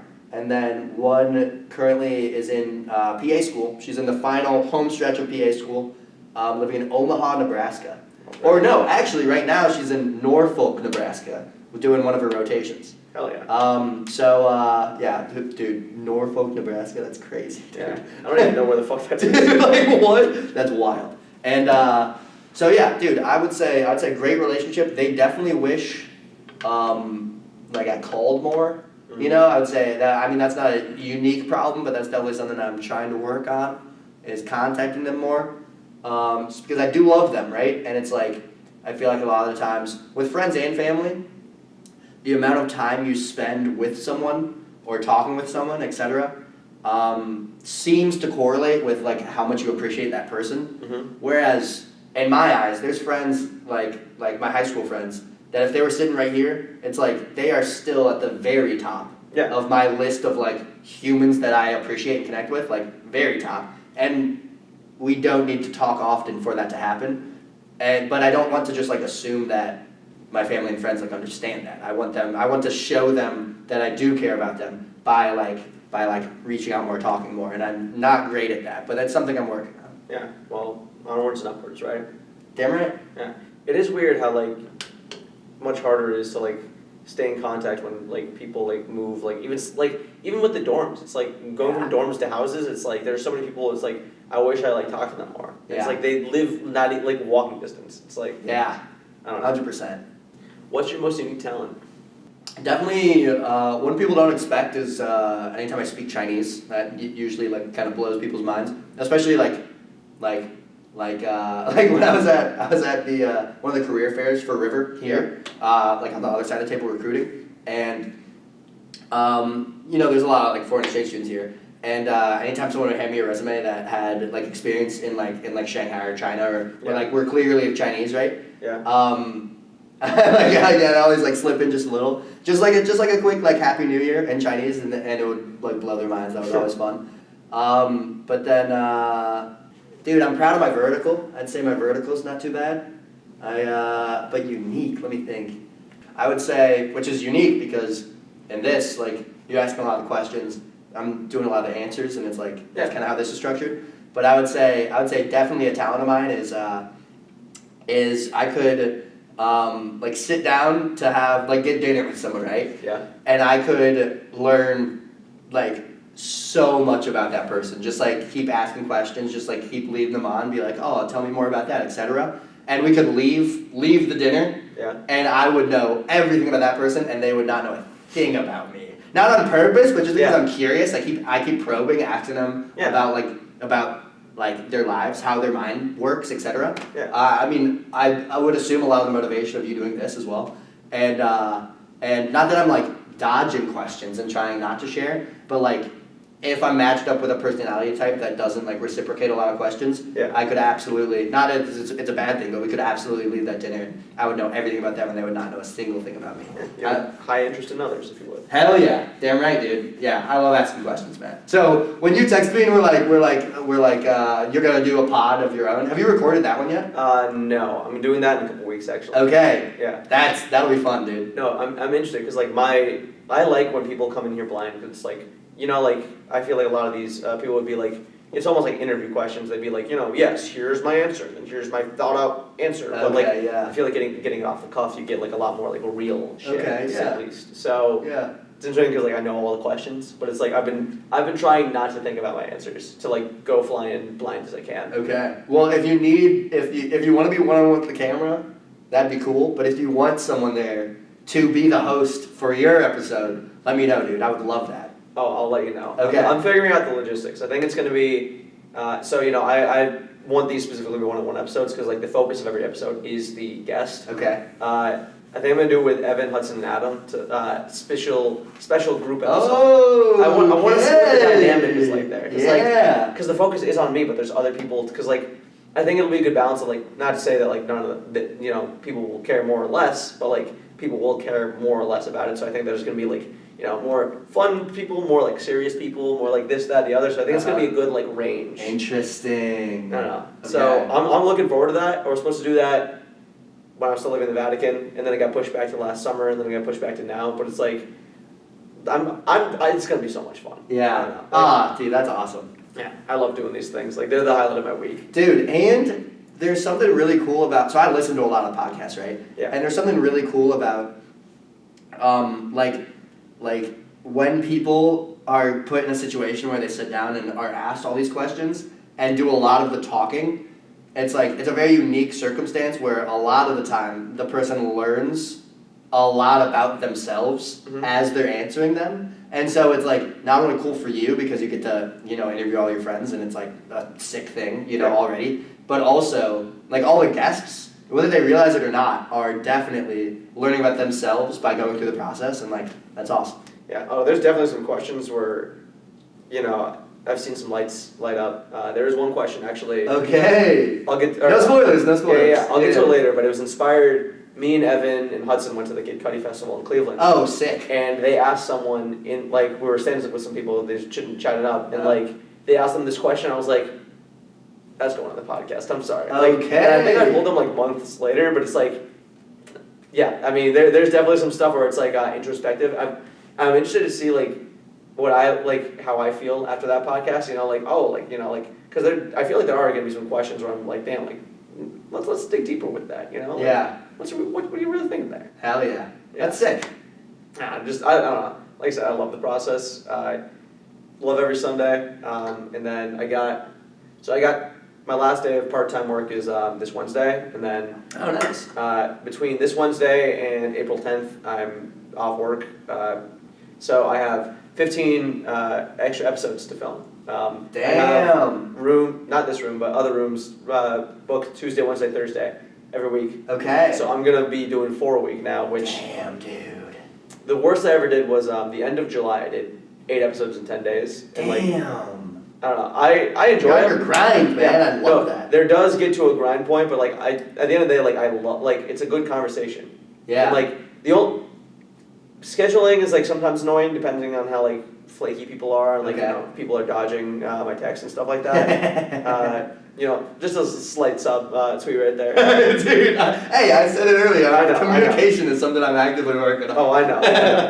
But and then like editing obviously is not fun. I don't know if I could find like theoretically if I had someone to edit these for me, I'd be so much happier. But it's Dude, like I'm telling you, there's some really cool AI tools that, especially cutting out like white space, like cutting out like dead, like you know what I'm saying, like dead audio time.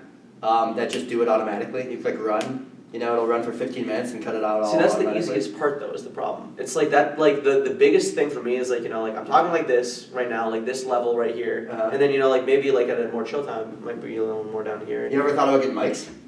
I have, but I think that just kind of like not having a mic it's a lot more natural this way, because it's just, I mean, at the end of the day, like some people like look more here, some people look more here, like whatever. It's like, it's a lot more natural when you just forget the camera's there. Like occasionally, like I mean, you've probably seen me do this, but it's like I look at the camera just to make sure it's recording, because like I tweak about that all the time. Like, has that ever happened?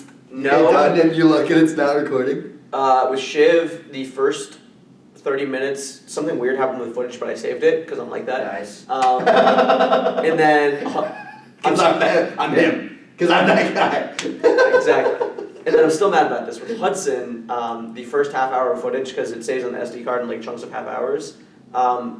It was fine for like a couple months, but when I came down to edit it, the first half hour was corrupted. I'm still mad about it because it's like that was a third of the conversation right there, just gone. Dude. Yeah. The audio's gone too. Yeah, like it's unsalvageable, and I've tried everything I can. Damn, man. So I don't know, like that. That's why now it's like guest. Gotta bring him back on, bro. That's what I'm saying. Like, that's why after every episode now, I immediately go to like render the full version. That way, I don't have to worry about the clips. I just have the full version. Like, if the full version gets corrupted somehow, it's like I still have the clips because I still save the clips as well. Redundancy. It's like exactly. You know, like fail safes for sure. Well, security and layers. Yeah. Okay. Yeah. gotta slip in some security stuff here. What were you doing when you first got the news of COVID? Oh, dude. I was so like first got the news versus realized like the scale of this shit is I went over to my homie Noah's house, hometown friend, lives right down the street, who just moved to Columbus actually, so you'll probably meet him soon, which is exciting. And then I went over to his house, and me, him, and his dad were watching March Madness. Yeah. And or maybe it was the NBA, one of the two. And the players were out there like warming up before the game, and then everyone just went to the locker room. And then one of the refs came on, and they're like, "We apologize. Today's game has been canceled." And then we all check our phones, and then like a few minutes later, we find out the NBA season was canceled. And then we find out March Madness was canceled. Yeah. And it's like all within like 2 hours. When I'm at my homie Noah's house, it starts to hit. It's like, damn, dude, this is a huge deal. This is like way different than I thought. Yeah. Dude, I was watching this stand-up. Shout out Stavros, dude. This is my new favorite stand-up comedian, Stabby's World. And he's like, dude, yeah, you remember in early COVID when we're all just like, this better not fuck up my Cinco de Mayo, bro. We're like we just think it's gonna be this tiny little thing, and then 2.5 years later, we finally like see another human being. It's like, whoa, that time was a fever dream. Dude, it's crazy. I remember people saying like, oh, this better not fuck up my 21st plans. I'm like, and then it's like, oh boy, you might have to sit down. Yeah, take a seat. I have some news. Yeah, dude, but I had they were definitely tragic, all the loss of life, etc. But I had some phenomenal times when like the true heart didn't leave my room, right? Like that when it was coming to a head, right? Yeah. Dude, I would be every night. This is me every night. I would go into my room, my hometown childhood bedroom with the cloud ceiling. My ceiling of my room is painted a blue sky with clouds. Oh yeah. Still to this day. Yeah. And I would go. And I had, I'm a big projector guy. I had my projector in my house is here, and then I brought it home when I went home, and I had it set up against the wall of my bedroom. Yeah. And then I would lay in bed, and I would, shout out Illinois, weed's legal, I would get edibles, and I would just pop an edible, hop on Xbox Live, and I had like a few different worlds going, with some hometown friends, some college friends, and just play Minecraft. And just listen to specifically the Glass Animals album of the one with Heat Waves? Yes, Yeah. whatever album that's called. Yeah, I can picture it. That album just dropped, Yeah. and I would get high as hell, listen to fucking Glass Animals, and play Minecraft on the wall of my childhood bedroom. And it was a little slice of heaven. No, that sounds amazing. I don't think I will ever have less responsibility until the day I die than I did those that few month period when it peak COVID and you weren't allowed to look at another person in the eyes. Yeah. Sounds like you had a good quarantine. Dude, well, so obviously they were it was my mental health was in fucking shambles, and there were all these negatives, right? Yeah. But if we're looking for the silver linings, the lack of responsibility and just general stress, before you start thinking about your loved ones getting sick and then it all goes to shambles again. But without thinking about that, that was awesome. And a nice slice of life at at the very least those nights on Minecraft. Yeah, 100%. Being in the clouds, both metaphorically. Yes, exactly. What's your relationship like with your religion? Oh, with my religion, dude. So I was raised Catholic Christian, and have from high school through college through now, that has definitely evolved into I would never tell any of my grandparents this, or even my parents. It's more of a don't ask, don't tell thing, but definitely not Catholic Christian. Definitely don't believe that a motherfucker was eaten by a whale and swam across the ocean and emerged unscathed. I've talked with Benji about this too. I think using religious texts as a way to teach life lessons, and there's many morals and lessons to learn there. I think that is an awesome way to look at it. I think putting your foot down and forcing a small child to believe literally everything that's included is not the best way to go about it. And obviously this is from the lens of specifically Christian Catholic, right? Yeah. Not speaking for other religions, but me now, I wouldn't say atheist because I'm not fully convinced that there's not a higher power or a consciousness as an energy, like a life force, But when I die, I think it's the exact same as before I was born. I think it's just lights out, nothing else. And a lot of people hear that, especially religious people, and they're like, that's so morbid, that's really sad. you die and there's nothing else. That makes death terrifying. That's super scary. Yeah. You die just pure black, nothing else. Yeah. It's like I would want to hold on to consciousness as long as I can because I don't want to go to that black hole of nothingness. You know what I'm saying? Yeah. But the way I look at it is, that is so much more beautiful than you think about one of the things is like you have to be like morally upstanding and like practice your religion and like repent however often and like do all these things as like to stamp your ticket into heaven. Yeah. And it's like in my eyes that kind of discounts this entire life as just a prequel to the true bliss that is heaven. Mm-hmm. Whereas if I'm dedicating my entire life to stamp my ticket into heaven, and heaven isn't real, and I die and there's nothingness, I just wasted my entire and only life, the true main event, as a preamble to this thing that I hoped existed. Yeah. Right? And it's like I think if you die black, nothingness, yeah. I think that makes you value like this life that you are living way more. This is not a preamble. This is the main event. This is all of the time that you have to like impart anything on anyone, right? And like make your stamp on the world. And so so kind of ran with that. But to answer your question, I am not very religious at all, and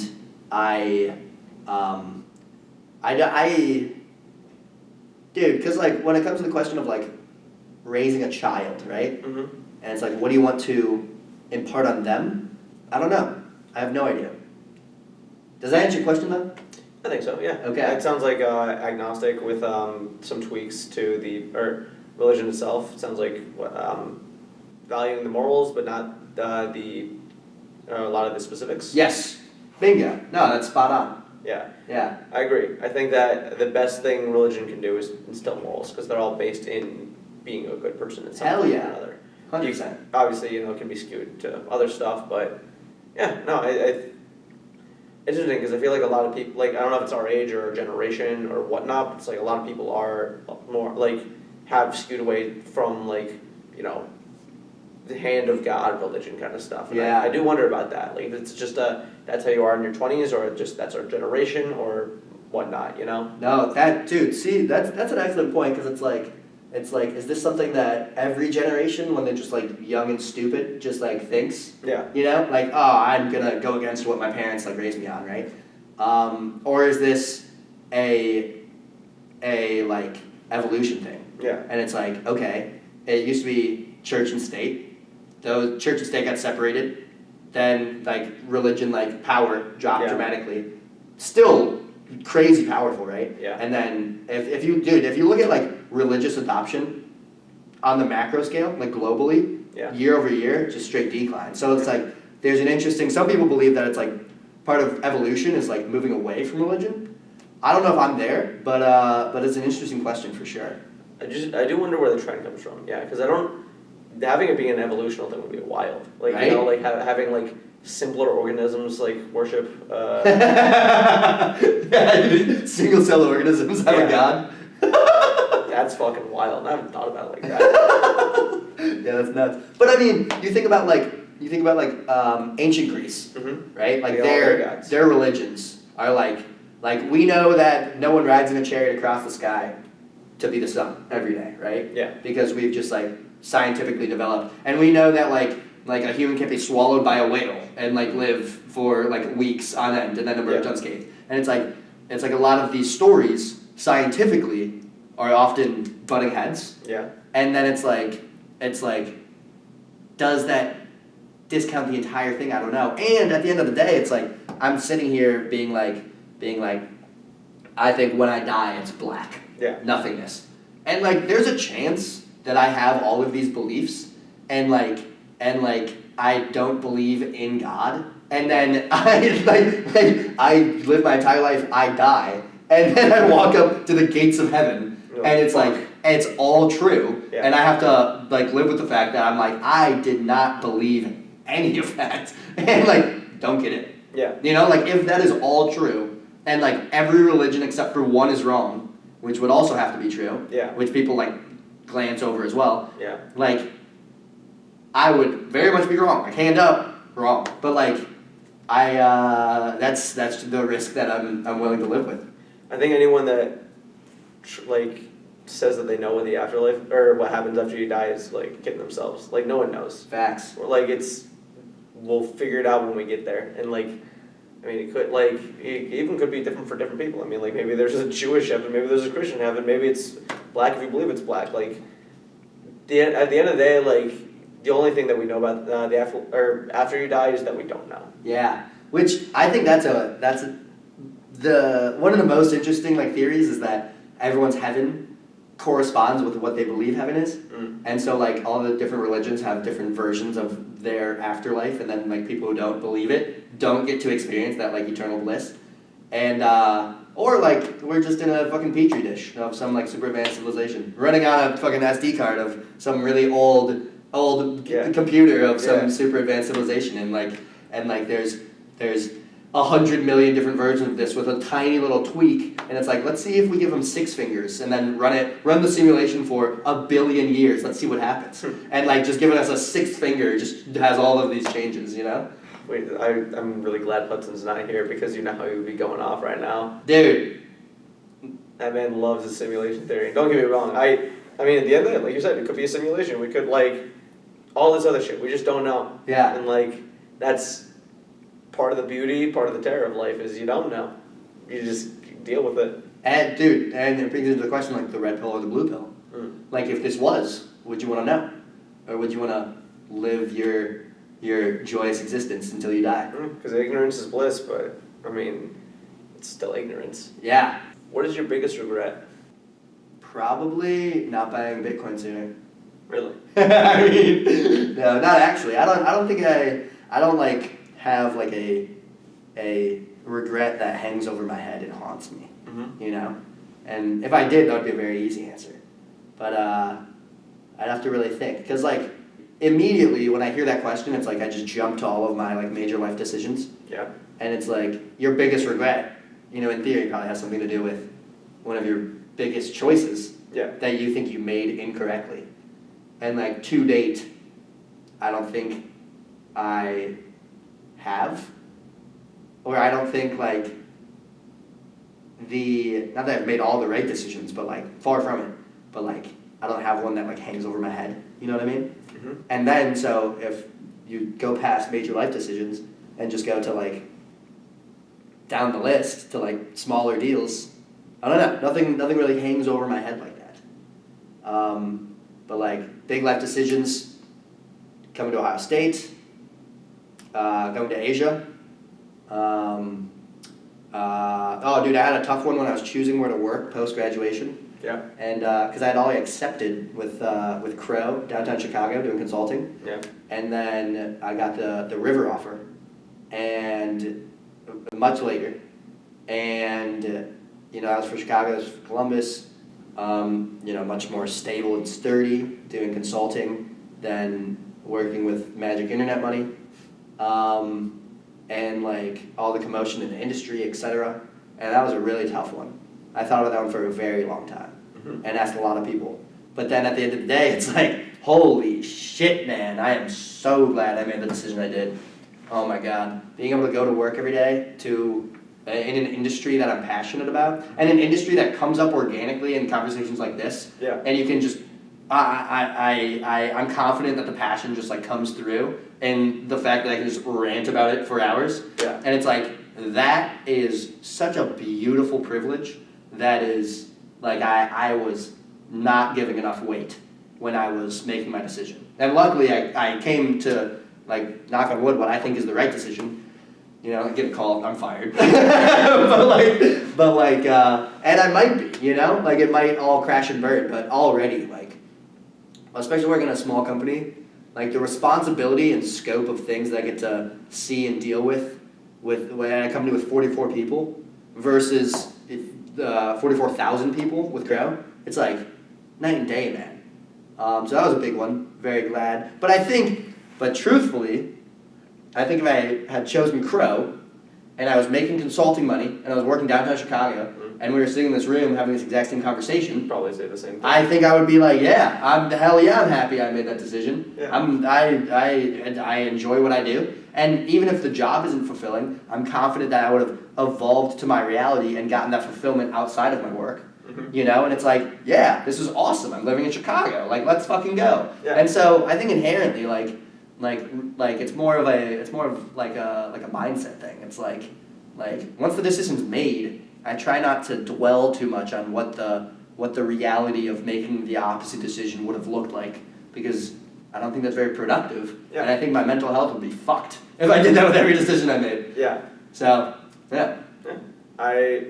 You're also not the first person to say something similar to that. Hell yeah. You know, almost like, or for one reason, not really having regrets. And I agree. There's definitely a lot of pros to it, especially like you said, mental health wise. Yeah. Like, dwelling over coulda, woulda, shoulda is just terrible. Yeah. Yeah. 100%. Yeah. Dude, but like I definitely regret decisions. Like, don't get me wrong, but I think the scale. It's much easier to regret a small decision. Yeah. Than it is to regret a massive decision at this point in my life. And so like if I go to a store or like a restaurant and I order the linguine and I should have gotten the ravioli and I'm like, this blows, right? It's like, that is a decision I objectively regret and sucks. One of the worst feelings in the world is going to a restaurant and everyone else at the table, their food looks better than yours. Yeah, dude, you're like, I should have ordered that. Were you there when we got that Filipino food? The one on the banana leaves? I think. Puerto Rico? No, it was it's like over yonder. It's like kind of by the Dairy Queen, I want to say. Dude, no, I don't think I was. Okay. No, Benji was there. Okay. It was like me, Carol, Megan, Ben, Badzik, Benji. Sick. Might have been one other person. Hell yeah. I don't know. I got I was actually Misorder? Misfire? No. So I wasn't even invited. I was doing the podcast episode with Carol. She's like, "Hey, you want to go to dinner?" I was like, "Sure." Hell yeah. I went there, and it's like family style, and so like. Oh, cool. I know like 4 people like ordered like a thing or like all together to like split it between them, and then like me and Benji ordered our own things. And I remember like looking at like my entree and then the family style entree. I'm like, should have went with the family style. Could have tried all these different things. Yeah. Yeah. But at the same time, also, like, it's eat with your hands kind of place. And I don't know if I like family style and eating with your hands. I don't know if that mixes. I'm like, I won't say I'm a germaphobe, but I feel like there's a lot of things can go wrong there. Okay. I hear you. Dude, I'm a sucker for some family style meals. I am too. But it's like, okay, it would have been great family style, but one of the family style things that they serve is rice. No utensils, just hands. Grab your rice.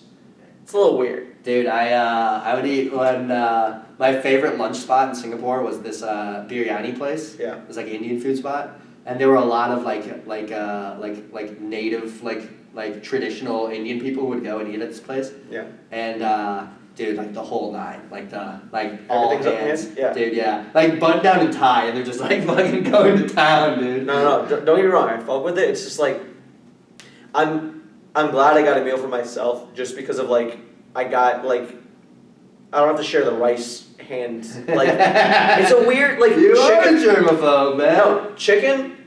I'm fine with like potatoes. I'm trying to think the tofu that was there like because you just get a piece or whatever just rip off a piece, but it's like rice. It's just like it's a bunch of like small little things that you get like you just grab. I don't know. No, I hear you. It's like the weirdest thing that I'm like I don't understand why like I think that way. But it's like specifically I think it was like quinoa or like something like that. Like another like thing was just a bunch of like a lot of little things. That would probably be a similar way. And like I mean, there's a lot of like the backwash essentially when you grab it and the rice is falling off back into the bowl. Yeah. You gotta touch like so many kernels that you don't take. Yeah. No, I hear that. I get that. No, that's fair. I think that's valid. It's a weird thought process. It's the world we live in, Lando. It's a hand sanitizer world. Shout out Pfizer. Shout out the 99% of germs that are killed. The 1% that are taking all of the... the 1% that are taking over the world. What are you most worried about? Dude, I wouldn't say I'm the least worrisome person. I think I worry a lot about things. Okay, so we'll start small and then we'll get gradually like bigger scale. Go for it. Dude, so I overthink texts a lot. I worry that I'm gonna come off. I'm bad at expressing what I'm trying to say over text, and that's a lot of the reason of my lack of communication in the past. And so I need to just like come to the realization that like no one gives a fuck, you know, and just like respond. Like not responding is infinitely worse than responding and being like misinterpreted. Yeah. You know what I mean? And like anytime I have to like send a text in like a group chat or like even like a company like Slack channel with like a lot of people in it, dude, I'll draft that shit for way too long and like reread it and change the smallest things. I'm like, no one cares, dude. Like this is not gonna change anything about the way that people read this. But I just overthink it so much, man. That's like definitely a very anxiety-inducing thing. I feel you. And then zooming out from that, I would say, dude, I worry for all my my like friends and all my family that like they don't like feel the love, not only from me but just like the world, like the love that they like are getting from those around them. Like a lot of times, like it happens to all of us. I'm sure it's happened to both of us, where it's like you don't really feel it at the time, and then you know maybe you'll like go out to dinner with someone, or you'll like visit home for a little bit, and you're like, damn, I forgot like just how loved I am, you know, and it's important to like have reminders of that, and so that I've experienced like the like forgetful side, you know, of like forgetting how much appreciation and like support you have around you. And so like that's definitely one of my worries, is that like my loved ones, like my sisters, won't will fall into something similar to that. Dude, I'm worried the world's gonna end. Shout out asteroids, super volcanoes, COVID, all that fun stuff. Yeah. I'm worried that I like my future life decisions, I'll one day sit down for this same podcast and you'll say, what's your biggest regret? And I'll have an immediate answer. You know, that's a scary thought. And like, damn, I made the wrong decision there and it still haunts me, you know? That's scary.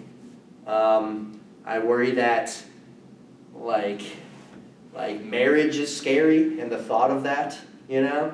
And the lack of. And I worry about my grandparents, how they're doing, and like what old age is like mentally. That sounds terrifying. I worry that the Bulls will be bad forever as long as I'm alive, and we just peaked in the 90s and will never return. Same goes for the Bears, and the White Sox, and the Blackhawks. Same goes for all my sports teams, you know? They've already peaked, and you're just witnessing the off years. Slow, gradual decline into irrelevancy. I worry that. I mean, the industry I work in is like fucking wild. Yeah. Very volatile, and you know, layoffs all over the place, and so that's definitely a worry, but not too big. I feel like I expected that to be more of a worry when I was making my decision of where to work. When it really comes down to it, it's like I'm confident I've got the like experience needed to like find a new thing. You know what I mean? So like, kind of worried about that, but not really. Dude, yeah, most of my minutes of anxiety are put towards my friends and family. Yeah, because it's like. You care. Yeah, and it's like, dude, like, I like shit could be like just like imploding in my life, right? And it's like, if the people around you like know you love them, like, how bad is it really ever gonna get? Yeah. You know? And this will be interesting to hear that. Yeah. In a decade, when your problems only get bigger in scale. Yeah. You know, forever. You think about your biggest worry even a year ago, you know, and then keep going further, 5 years ago, 10 years ago. It's like, that is chump change nowadays. You look down at that mountain that you used to look up at, and you're like, holy shit, how am I ever going to get over this? And now you're standing on top of a mountain twice as big, and you're looking down at that little guy, and you're like, that used to be the thing you were most scared about? Yeah, it's a molehill. Yeah, exactly. And then it's impossible to look forward at the future mountains, but like, you know that pattern continues. Yeah. You know the top of your current mountain is eventually going to be a molehill, right? And so like, that's scary. It's interesting. Back when I was at camp, like trying to be a counselor, the way it was described to me is like, you know, the smaller kids, it's like have a lot more problems, but they're all like smaller. You know, it's like, oh, I scraped my elbow. Where it's like, you know, the older guy or when the older kids have, you know, a lot less problems, but they're bigger problems. So I feel like life's just kind of like that. Like you get less. Maybe not less problems, but it's like the number of problems decreases, but like the scale increases. So you still have like some sort of the same. I don't know. There's a formula to where it equals a constant, but it's like, the misery coefficient. Yeah. You multiply the magnitude by the number, and you get the misery coefficient. Yeah. X and Y always equal 1 to say. There we go. Yeah, no, I hear you. Yeah. Dude, how I think about it is like, this is a graph, right? Yeah. And this is time, as time goes on. And the graph is graphing just like your quality of life. Yeah. Like if I ask you, like, how's life going? Yeah. And there are times that you're like, horribly. Yeah. And there are times you're like, man, I'm killing it. Like, I'm on top of the world right now. It's like, obviously it goes up and down, but it's not a sine graph. Every time it goes down, it goes lower than before. And every time it goes up, it goes higher than before. And so as time goes on, it just starts doing this, right? Yeah. And it's like the same pattern, but just bigger in magnitude every time. And it's like, these troughs are gonna be like if I asked you 10 years ago, like the worst day of your life, or the worst period of your life, you'd be like, dude, I was down bad. I was at rock bottom. Yeah. And it's like, dude, give it a decade and you'll be like, you have nothing to worry about. And so it just keeps getting darker, but it keeps getting lighter at the same time. Mm-hmm. And it's like, this can only get better if this gets lower. It's like, it's not, you can't have only up without the downs, because this mountain feels so good because of this valley. Yeah. And so it's like, keeps growing in magnitude. It's you can't enjoy, or you don't enjoy. It's the reason I will always say the Midwest enjoys like the weather the most. Yes. We know what the winter's like, so we're gonna enjoy the summer. Like no one gets more happy the first nice day of the year than a Midwesterner. Yep, when it's like that random like 70-degree day, and everyone's outside in your front lawn playing die, having a fucking blast. Tomorrow it's gonna snow, but I don't give a shit. This day is awesome. Exactly. Hell yeah. Well said. Yeah, no, I do agree though. Like I've always joked around that you could graph my life as the sign of X, but that's just X on X right there. So I did dispute that, but I agree. It's like, I don't know, it's peaks. Things just get bigger. It's like, I mean, like, think about it like this. It's like when you're like 15, it's like your biggest problems, like, you know, high school and stuff. When you're 25, it's like, you know, trying to like figure out like your job and like your place in the world, you know, like marriage and all that stuff. When you're 35, it's like your kids and stuff. It's all the same problems, but with a like human being lives that you have to look upon as well. Yeah, it's just bigger. Oh, that's terrifying. That's so scary. I am so interested to see some people's parents. Like, like, where did you come from? Like, just it's almost like the same thing with like, you know, like I saw you throw up in like on the side of a street. And now you're a lawyer. Yeah. Now it's you like represent people fighting for their custody of their children. Yeah, I saw you run around like with nothing but underwear in the hallways, and now you're taking care of a child. Yeah, I know you're mother. Are you kidding me? That is not that. No, these are not the same people. That's not allowed. Have you? Do you know John Mulaney? Yeah. Have you seen any of his stand-up? Yeah. He's like when he's at the high school party, and the guy grabs a bottle of 40, he smashes on a guy and says, "Scatter!" He's like, that man is a father now. That man has kids. Exactly. It's just so weird. Like, yeah. I don't know, life's cyclical, because at the end of the day, like, then you'll be looking at your kids, like, I raised you. Well, you're doing this shit now? Like, what the fuck? That's wild, bro. Yeah. Little mini, little Lando Jr. And Lando Jr. Jr. You name your second son Lando Jr. Jr. Mm-hmm. It's like you don't wait for the next generation. You're just like, fuck you. Your name is Lando as well. I watched a video on Manny Ramirez today. Never heard of him before. Okay. Insane guy, but like a funny insane. Like, you know, like kept trying to get traded to like minor league teams, even though he was like the best player on his team. All this stuff.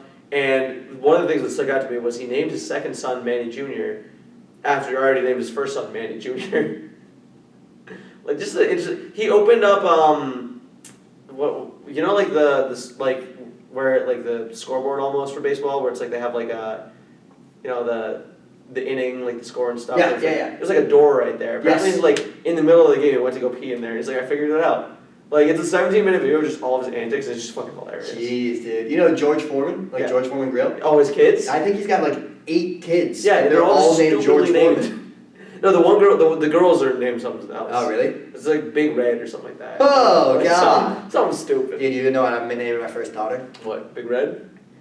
Okay, so if you meet a girl and her name is May, Yeah. you don't say, hey, what's that short for? Because May is not short for anything, right? Yeah. Name of my daughter, Mayonnaise. Goes her entire life, May. And no one ever even thinks to ask what that's short for, but deep down, she knows. Birth certificate. Her name is When she has to Mayonnaise. sign her full legal name, it's like your mayonnaise. Yes, I go by May. On the ACT when you gotta bubble that shit in. Yeah, I feel like when her friends find out, it's gonna be a day. That's Dude, gonna be an event. Her first substitute teacher is gonna be tough. Dude, especially like roll call every day. Like first day where it's like like trying to figure out like who's in your class. Like mayonnaise. Yeah, I go by May. Yeesh. Yeah. That's tough. Mayonnaise Hoffner, dude. That sounds like a brand. She's gonna be a stud. She's gonna be a beast. Oh, I'm sure. Fucking Yeah. savage. Dude, you tell me you can grow up your entire life with the name Mayonnaise and not be a fucking savage by the time you're older? Like a Leslie Wexner. Les Wexner. Oh my god. Leslie. Oh, that's tough, dude. Yeah. I mean, I don't know. Names. That one went a little south. Yeah. I don't know. Yeah, I saw some flight logs that don't paint him in the best light. Look, let me tell you that the list of people that visited that island is just absurd to me. It's Yeah. I feel like there is definitely a list. Don't get me wrong, but then it's like Rudy Gobert and Donovan Mitchell went. Really? He's on the list. They're on the list. Claimed? Are people claiming that? They're on like one of the lists, and I just don't like. I don't believe Rudy Gobert is friends with Jeffrey Epstein. I'm sorry. Like, dude, who knows what's happening in the top 1%, man? No, don't get me wrong. I get that like it's fucked up shit. Like I know like rich people are just fucking megalomaniacs, Yeah. but it's like Rudy Gobert Rudy and Donovan Mitchell, like the people that famously hated each other in the locker room, but like wouldn't say that they hated each other, like going to the same island. Hey, I mean, maybe they needed some team bonding, dude. I mean, that's one way to have some bondage. Jeez. Are you a conspiracy theorist? Yeah. Are you? I entertain them. I'm not a Okay. big believer in them, but I always like hearing about them. Yeah, no, I'm with you. I'll watch many video essay on YouTube, just going down the rabbit holes. Yeah. Yeah, that's fun. Yeah, it's always a fun time. Well, actually, I have a question about that later. Okay, there we go. Yeah. What's the hardest thing that's happened to you this past year? Dude, probably my sister having open heart surgery. I was in shambles. I was so nervous, man. I was so nervous. Like, and it went really well. It's like very successful. Her heart's working better than it ever has now. Glad to hear it. And but dude, just like the thought of like it going south just had me in shambles, dude. Yeah, no, that is. I mean, that's a lot. I mean, any open surgery, but I mean open heart too. Like that being like the organ. Dude, yeah. I can't imagine. Yeah. Dude, dude, she's such a badass. That's the kindergarten teacher. Hell yeah. And dude, she's got the craziest scar I've ever seen in my life. Really? It's like literally like here to here.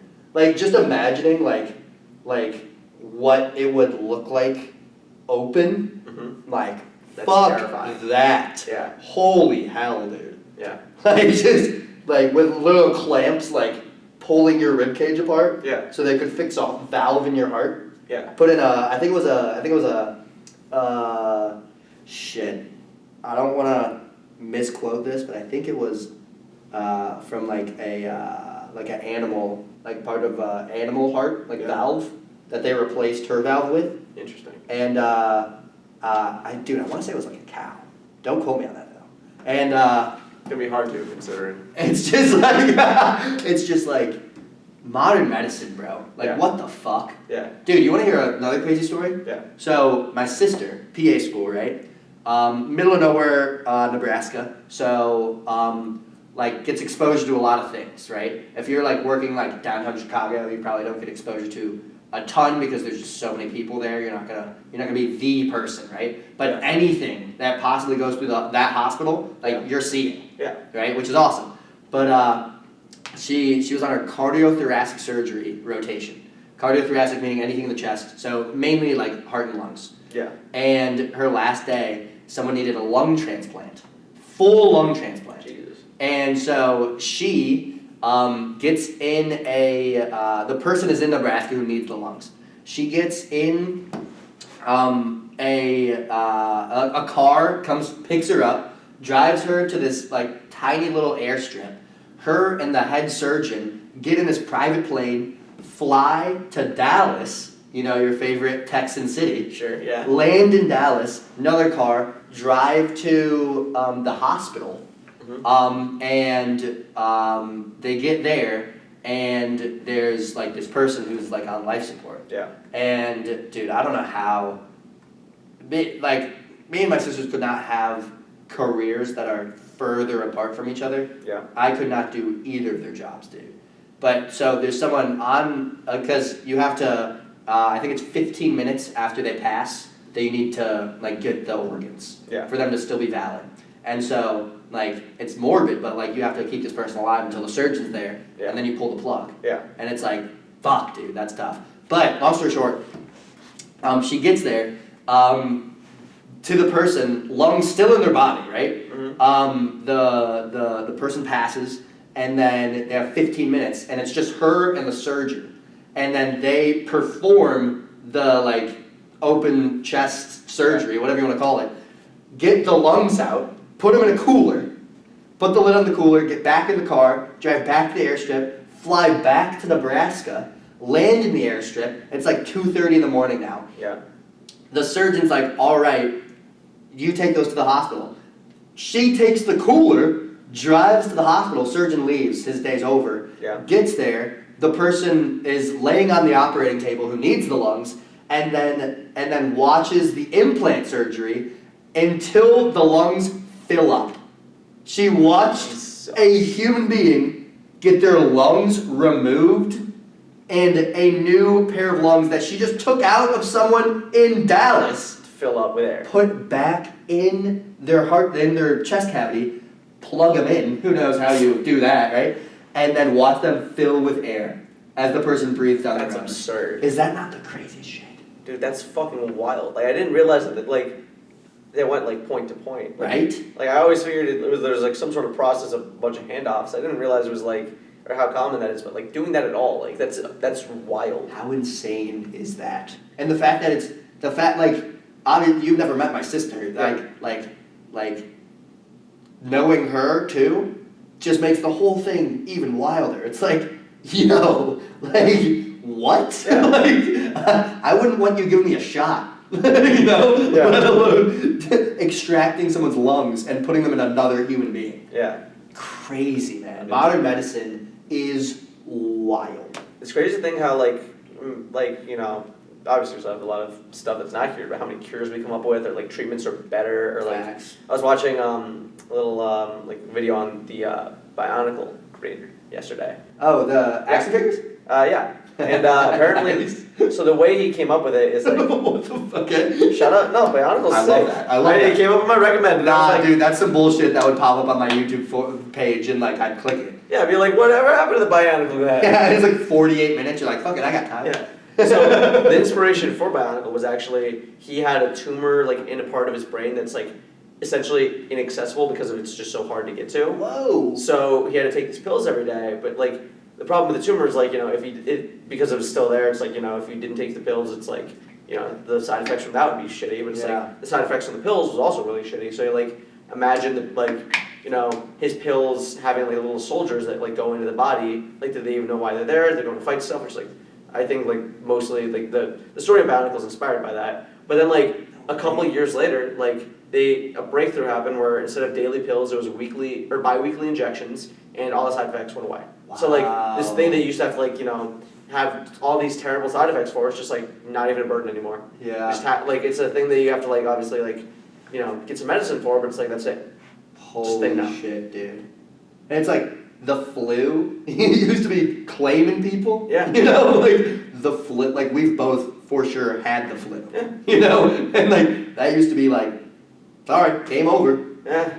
Little Johnny had the flu. Like, what can you do? That's wild, dude. Yeah. Shout out Bionicles. Shout out Bionicle. Yeah. What's something that made you laugh really hard recently? Oh, dude, there's no shortage of it. I would say that Stavros guy. I've been watching a lot of his stand-up. He'll have me on the floor. At the party yesterday, there was just a lot of funny shit going on. Everyone's drunk, making mistakes. It's fun. That chess game in the middle of the party. Dude, so goofy. It's so funny, dude. I was like, before the party started, I was like, I should definitely put this in my room. I'm like, let's see what happens. Got played on like 6 different times. Bro. That's hilarious. That's awesome. Dude, me and Benji have been playing almost nightly. Dude, I don't know, I'm talking to Derek because he might move out to California, or to Chicago. And Damn. If he does, nightly chess. It has to happen. Okay. Because here's the thing, I don't win often. When I do, it's like, I'm like that. It feels good, dude. Yeah. Yeah. Benji, way better than me. Mm. Dude, I asked him how many, because like you can like play online, right? Yeah. I asked him how many games he's played on like chess.com, just online. Dude, do you want to guess? Over 800. I think it was like 680. Jesus. Dude, It's so, because chess takes forever, too. It's not a quick game. Dude, blew my mind.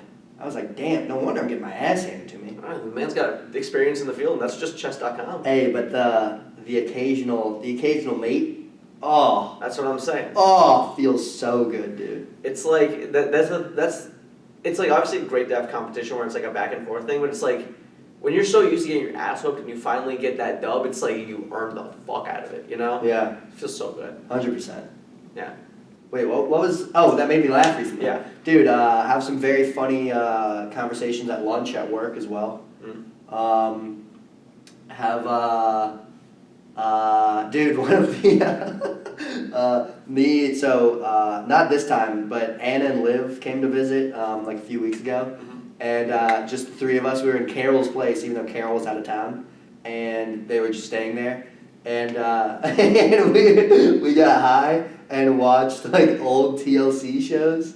And it was so funny, dude. That's like, shit. just like early 2000s reality television. Mm. Crazy time. Crazy time. Like pre-internet reality TV. Yeah, exactly. It's wild. Where like people literally do whatever the fuck they want. Yeah, and like it doesn't have the like repercussions, you know? Yeah. It doesn't like live with you forever. Yeah, because people haven't heard that that's not a thing yet. Like you don't have to worry about that. Yeah, that's nuts. That's absurd. That does sound like a really fun time. Dude, I've been watching the increasing amount of stand-up lately. Mm-hmm. I'll go through, it's like cyclical. I'll go through every we'll say 3 months. I just get really into stand-up and watch a bunch. I went through Tom Segura's discography as well. Mm-hmm. And dude, hilarious, man. So funny. Yeah. Yeah, I like to laugh. Big laugher. Hell yeah. I'd say. Who is your hero? All right, I'd say I don't have one, but there's a few. Go ahead. There's no rules to this. Definitely my dad and my mom. Mm-hmm. Both of them. Have just, dude, they taught me so much, man. And then, but outside of family, dude, I would have to get back to you on this one. Gotcha. I'll put some thought to that, but to see if there's any non-relatives that I would put in that. Do you want to circle back to it, or do you want to throw an editor's note here? Well, right now, my answer is gonna be my parents, which is, I mean, not a cop out, but It's fair. I wish I had like a better story around it though. You know what I'm saying? Most people end up saying their parents, Okay, so yeah. don't feel bad. Yeah. What's your favorite tradition? Ooh, that's a great question, dude. Because there's a lot of different ways you could go with this. I would say one tradition that I thoroughly enjoy is really small, but so my family's German, right? And I at Christmas time, we for like the beginning of Christmas, right? They have you ever heard of like hiding a pickle in the tree? Have you ever heard of this? I've never heard of hiding a pickle in a tree. Okay, so on our Christmas tree, it used to be like historically it was like you would put an actual pickle and hide it in the tree, and it was like good luck. But now we have like a pickle ornament. Yeah. And then so every morning, every Christmas morning, wake up, run downstairs, and it's me versus my two sisters, right? And we look in the pickle's like hidden within the tree, hanging somewhere. Yeah. And we look and we're searching, and whoever finds the pickle first, there's a pickle present.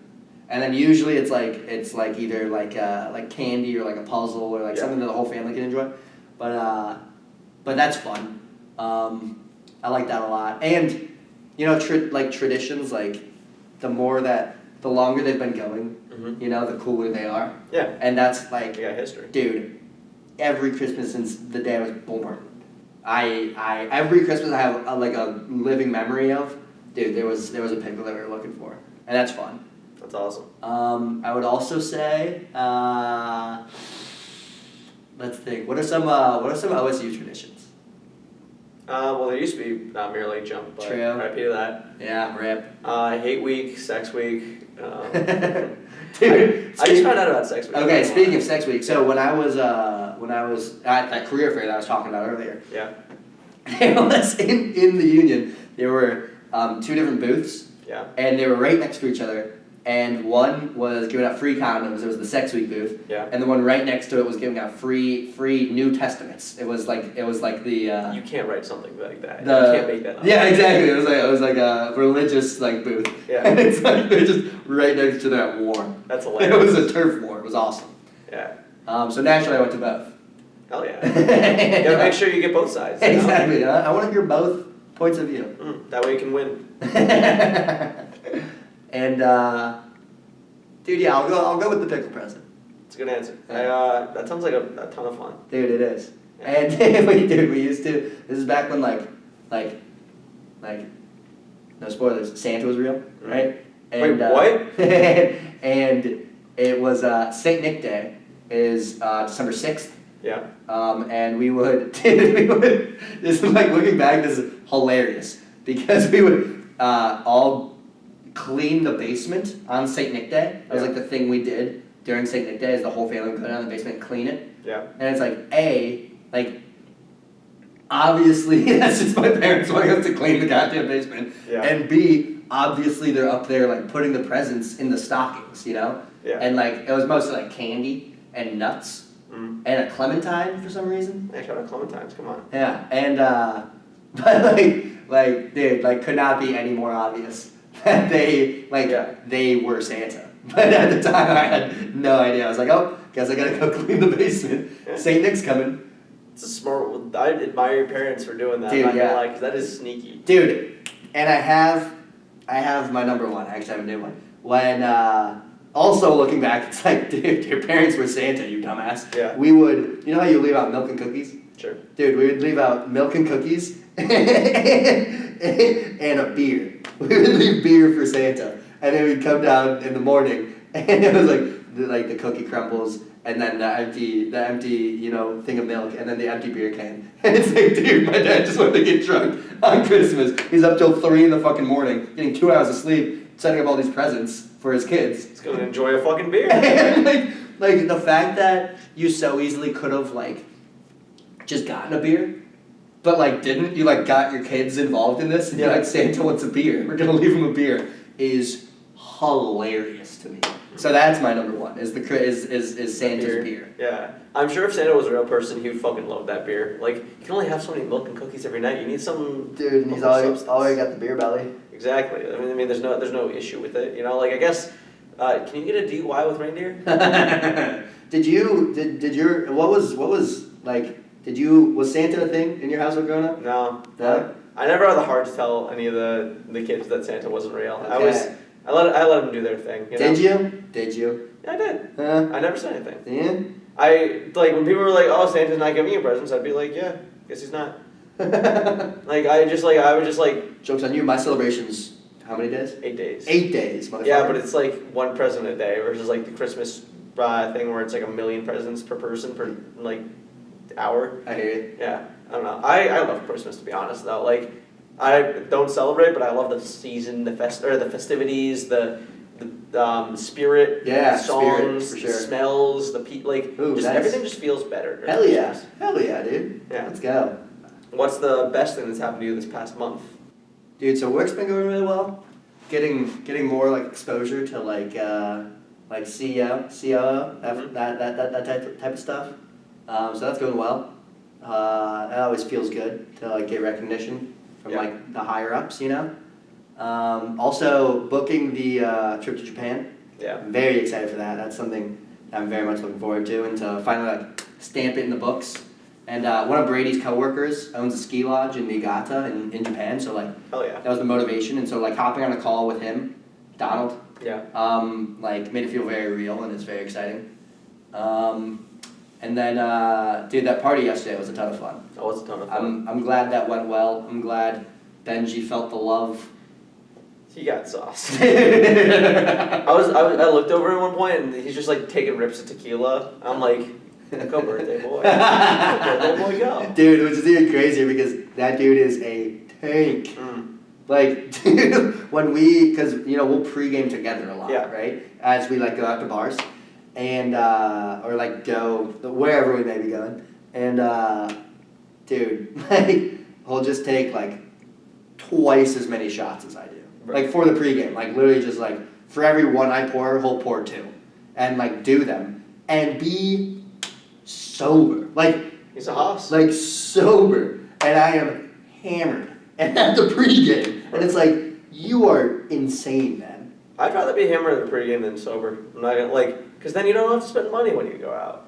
Dude, but like, Because then you can ride that too. You can just like be drunk the entire night. We're just like trying to get there and then stay there. Like, no, there is pros and cons to being a lightweight, for sure. I've heard the arguments. I don't know which side I stand on. I think somewhere right in the middle, healthy balance. I think growing up it's cooler to be a heavyweight, but then like when you get to college, it's probably better to be a lightweight, just financially speaking. And then after that depends on, I guess, what you value more between your money and the actual flavor of the beer. Dude, I think it's less so how much you can consume, and more so now the grade of the hangover. Mm. And so like I don't care if I'm a heavyweight or a lightweight, but some people get wrecked the next morning, and some people are cruising. And so I don't know what the name for that is, but we need a quick name for someone who has very light hangovers versus someone who gets crushed by hangovers, because that is the true debate. Yeah. You know. I've always wondered that because like I don't, unless I get fucked, I don't get hungover. That's gonna age terribly. That's gonna age so poorly, dude. That's gonna age so poorly. Like the last like terrible hangover I had was like the first week of the Vatican. What? Really? So like 2.5 years ago. 2020. What the hell? So I essentially drank an entire box of White Claws by myself. Okay. It was supposed to be me and And it was off a claws. It was supposed to be me and Angie because like I had this That's box of White hilarious. Claws that we're supposed to like because we're supposed to go to a day party before COVID happened, and then like I was like, hey, I still have this box of White Claws, let's finish it. She's like, sure. And so Vaishnav? Vaishnav, yeah. Nice. Vaishnav? Is I that always said Vaishnav. the Angie B. yeah, Angie B. Let's go. And I essentially drank the entire box by myself and more. Then the next morning I had to wake up early to go to work. I think that's the thing. I don't wake up. If I have to be woken up, I'll probably be hungover. It's like I just sleep. It's like I don't like drink on like days where I have to get up. You know? Okay, I hear you. I don't get fucked up at least. Oh, the other terrible hangover I can think of is like probably the worst hangover I had was freshman year, where I got so soft, like I was so drunk that like I was at Bulls because freshman year. Love it. Yeah. Hell yeah. And I was like so drunk I was like leaning on someone to like try to like keep myself up. And apparently he told me the next day he was about to fight me because I was like kept like almost falling over on him. Oh, it was a stranger. No, I knew the guy. Okay. But like he was just getting pissed. Yeah, he's just and like annoyed. I was told about this because like I don't even remember it. Yeah. And then, but yeah, the next morning I had to get up at like 8:30 a.m., get my suit and tie on, and then go set up for like an event. And I was just been there, dude. Oh. I was fighting demons. Yeah. At the Union. At the Union, dude. Here we are now. Oh my god, that's funny as hell. Dude, would you rather? Because you know how sometimes it's like you wake up and your head is throbbing. Yeah. And sometimes you wake up and you're like, good to go. Yeah. Conquered it. And then like 3 hours later, you're like, wow, I did not conquer it. It has hit me like a truck right now. Yeah. You know what I'm saying? Like either you wake up and like, dude, because sometimes like in college, I would wake up and I'd still be drunk. Yeah. You know, and it's like you can't be hungover if you're drunk. Yeah. And then later in the day, you are wrecked. But sometimes you're not still drunk, but I don't know what chemically is going on internally to like transfer you from drunk to hungover. Yeah. You know what I'm saying? But like you're still in the transfer period, Yeah. and you haven't hit the hungover period yet. You're like you're still like in like some stasis almost. Yeah. Yeah. Do you have a hangover routine? Nah, I haven't. I've been hungover enough to need one. Oh, dude, I've got a routine now. What's at it? this point, dude. So first thing, you know how the first thing you put in your belly, it's like very important. Like it can't be like Terrible. like you're not gonna be a bowl of chili. Yeah. You know, there's things that like I Yeah. can't eat that right now. Yeah. First thing in my belly, always a pear. That's where the pear thing comes from. Incredible, dude. Always goes down. My body never rejects it because that's the main thing. You just don't want to reject it, right? Yeah. And then it gets to the actual cure, not the cure, but the actual routine. I go to Panera. I order a Chipotle chicken avocado melt and a broccoli cheddar mac and cheese. Not the soup, but the mac and cheese. Okay. And that is my meal. I take that home. You're breaking your breakfast Ideally, tradition. if I don't have like if I don't have like a thing that I need to wake up for, right? Yeah. I bring that back. I sit up in my bed. I throw something on, and I eat my Panera. And then after I eat my Panera, I give myself a little time to decompress, to process that. Chug water, chugging water. Have to. Yeah, and yeah, that's the Panera. Panera is my hangover breakfast. Always. It's a good answer. I mean, all that bread, all that good stuff to soak up the alcohol. Dude, right? Yeah. Speaking of soaking up alcohol, my, ideally you get a good meal in you before, Yeah. right? But if I don't have time for that, my go-to, Honey Nut Cheerios, no milk. Just a Interesting. sponge. Interesting. Yeah, it's basically bread, Yeah. you know? It's just green. honey. Yeah. Yeah. Interesting. I will say that is the one thing, like, I remember that next morning, I saw junior year, Oof. waking up. I remember, like, looking around, like, what do I do? Like, how do I beat this? Yeah. I tried ice cream. That was my go-to, and Oh, it like did not work. Oh, God. Your mind's like, I was like, please cold. give me the nutrients. Give me. I was like, I don't have any bread. UDF doesn't have like bread. Like maybe they have like sandwich bread, but I'm not just gonna eat sandwich bread. So I'm like, what do I do here? Dude, brat diet. BRAT. Beer, rear. You motherfucker. Bread, rice, apples, toast. Is that what you're supposed to eat after a hangover? Yeah. No. Bananas, rice, apples, toast. Interesting. Yeah. Bread and toast are Yeah. 2 of the 4. It's the same thing, just Yeah. two different states. Straight up. Yeah. But yeah, brat diet. Or if you have like the flu, Yeah. same deal, brat diet. Gonna have to keep that in mind. But personally, sub out the apples for pears, Mm-hmm. and then, but there's no good acronym there, so. Brad. Stick with Brat. Remember? Because it's the only, you need a vowel. Mm. You know? Oh, you can do it. And so like, You can always, or be. Yeah. or Anjou pears is a type of pear called Anjou. Or you just use the E in pear. Brat diet. It's in sponsor. Might be onto something there. Yeah. There we go. Here's the Hudson. I have a question. Okay. What do you think your past self would think of you now? I think, okay, so let's just like walk backwards, right? Yeah. I think like a year ago, Will would be very proud of myself for working in Bitcoin right now and not selling out and doing consulting downtown Chicago. Yeah.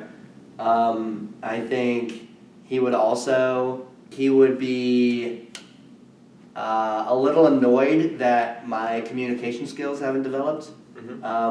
Because that's something I've been actively working on for like a while. Yeah. And like haven't gotten much better. I have improved, but like haven't solved it, you know? And so he'd be like, you're still working on that, come on, bro. He would be super disappointed in my workout routine. Cause like junior, senior year, holy hell, dude, that was the best grind I was ever on. And he would be like, Dude, he would look at my sleep schedule and laugh. He'd laugh in my face at my sleep schedule because that's also fucked.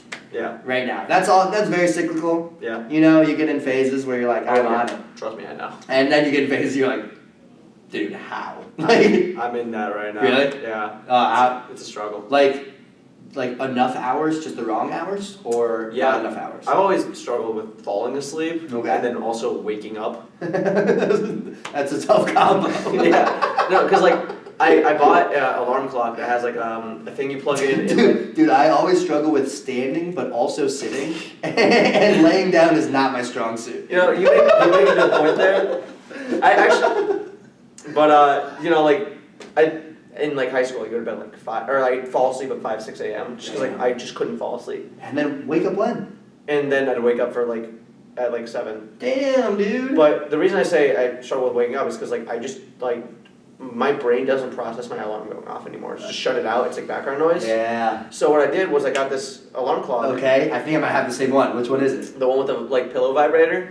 Yes, The dude. vibrator stopped working. Oh, damn. And like this started like a couple weeks ago, and like I'm so worried that like because you know this is my last week of work, and like some of my body knows like if it's Monday, Tuesday, Wednesday, get the fuck up, you have work. Okay. But it's like other days I'm like, okay, I'm gonna set my alarms. I'm gonna wake up at like 9. You know, like maybe 10. Like my 10 is my last alarm. Yeah. I wake up. I'm like, why did my alarm? Is it too early? Too late? I look at my phone. Noon. Damn. Just every time. It's just like no matter what I do, I wake up at noon. I'm like, I don't want to wake up at noon. I have a whole day, I just wasted a whole day. Yeah. Half a day. Dude, do you know, is it called the sonic boom? I don't know. Okay. Does it have lights on it? No. Ah, okay. Well, it has a visual like alarm or like a time, but it doesn't like have like blinkies. Okay. Dude, mine, I think it's for deaf people. Because it is, Loud. dude, I put it at like 1 out of 10, and it is blaring. And then it also has these like crazy lights that flash. Yeah. And then plus like the feels like an earthquake. Yeah. You know, so I wake up in a panic when I have that thing on, right? But dude, gets the job done. I got it as a birthday present freshman year of college from my mom, because I told her that, dude, because like, a whole bunch of shit was going on first semester freshman year. Yeah. And like my sleep has never been worse than that. Thankfully we're not quite at that level. But so yeah, she got me this fucking alarm clock for deaf people. And dude, gets the job done. So if you need to borrow it, dude, right now I'm off the like vibrating disc. I'm on the phone alarm. It seems to be working right now. So if you need to borrow it. I'm trying to. My goal was to fix it, figure out what's wrong with it by this weekend. Okay. Might get to it today. Might not. I have some other things I gotta do. But Okay. I mean, that's a later problem. Yeah. But I think also another good example. This is one of my favorite stories I have from freshman year.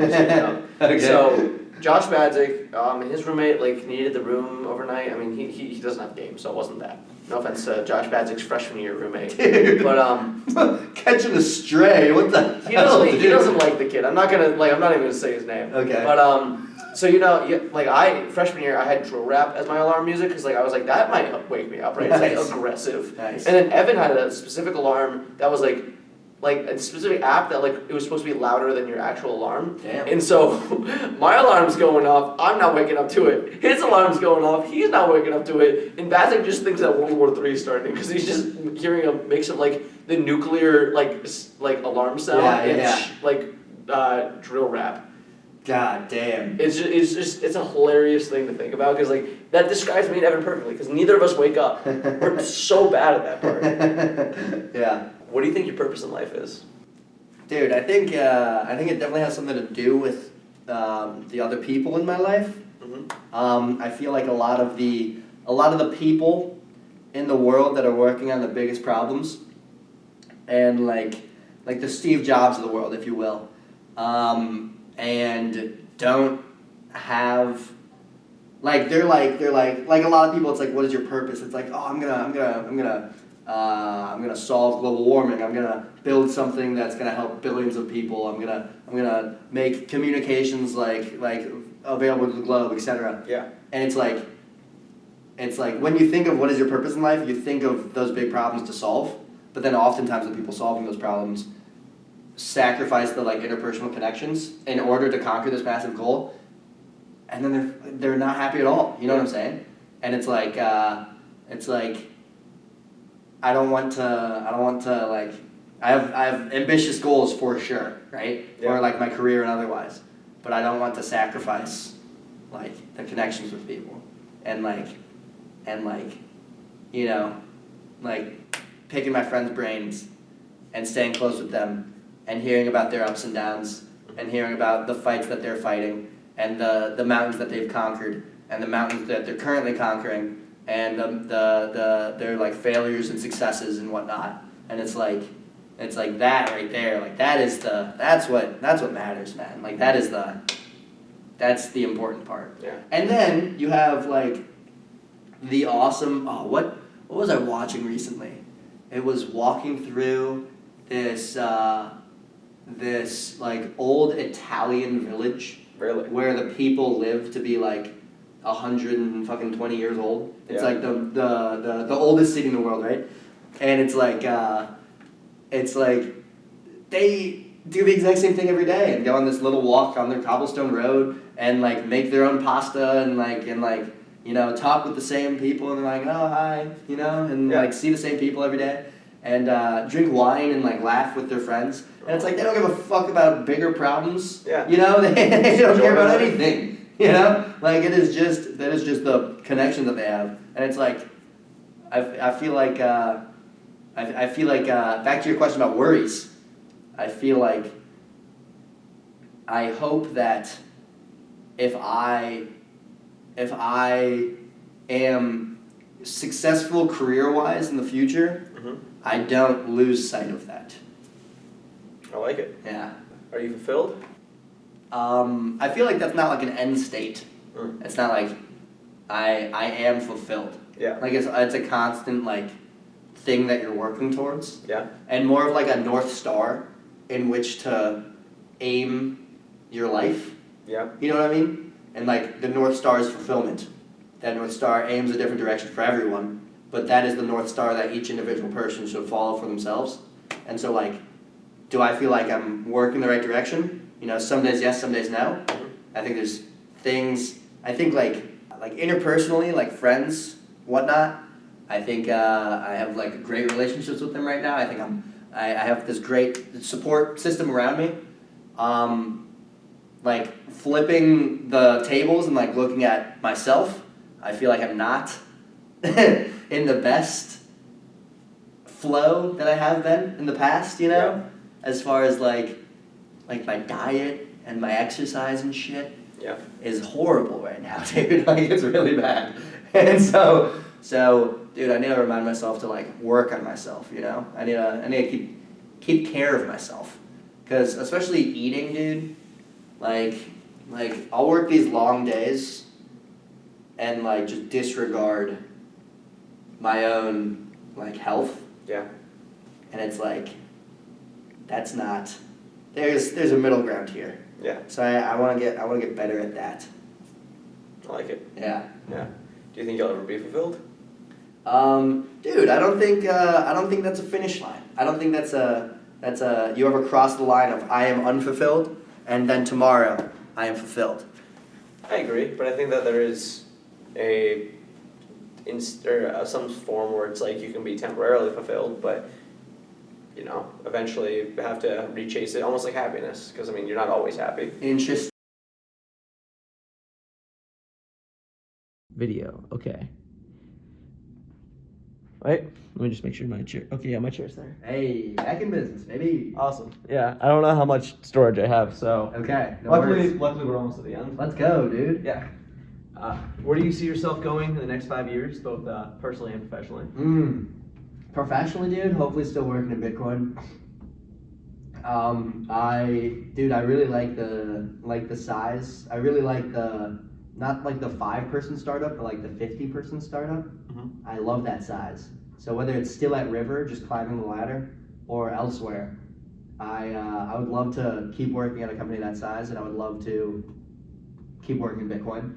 So that's professionally. And then personally, or geographically, probably not Columbus. If I had to guess right now, in 5 years, will I be living in Columbus? I would probably say no. Don't blame you. Again, that short list that we talked about earlier. New York, Denver, San Francisco is the short list right now. Maybe Chicago. I'll throw Chicago on there too. And then other than that, dude,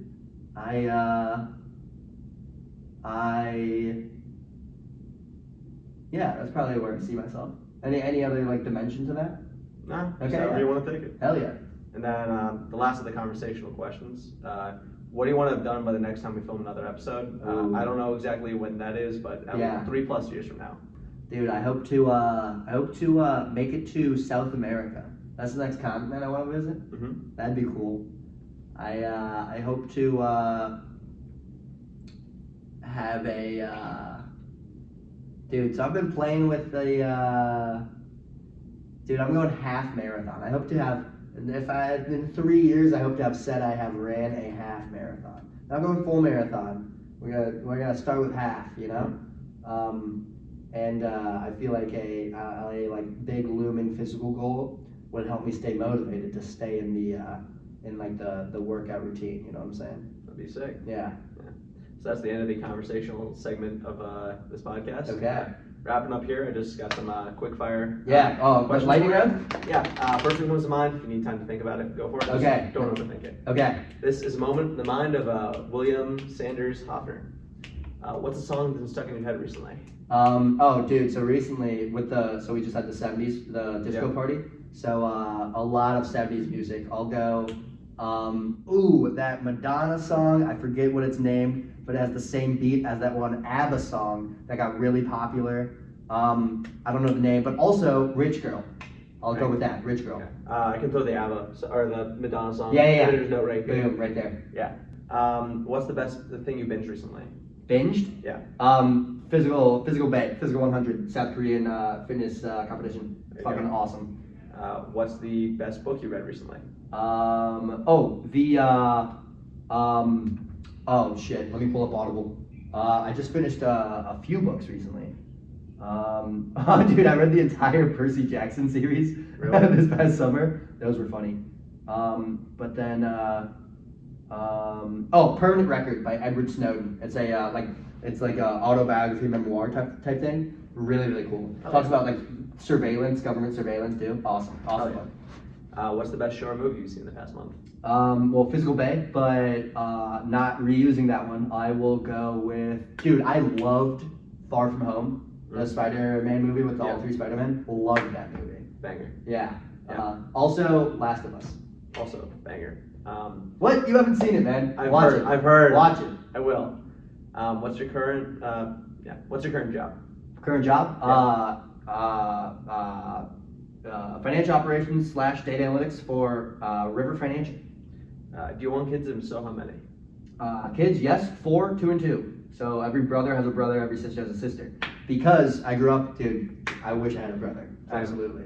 Yeah. 2 sisters. Boom, same. Are you the youngest? Yep. Give me some. I feel that. I would give you more power in that, but Triceps, yep. Yeah. Yeah. 4. I like it. Thank you. Do you have a favorite conspiracy theory?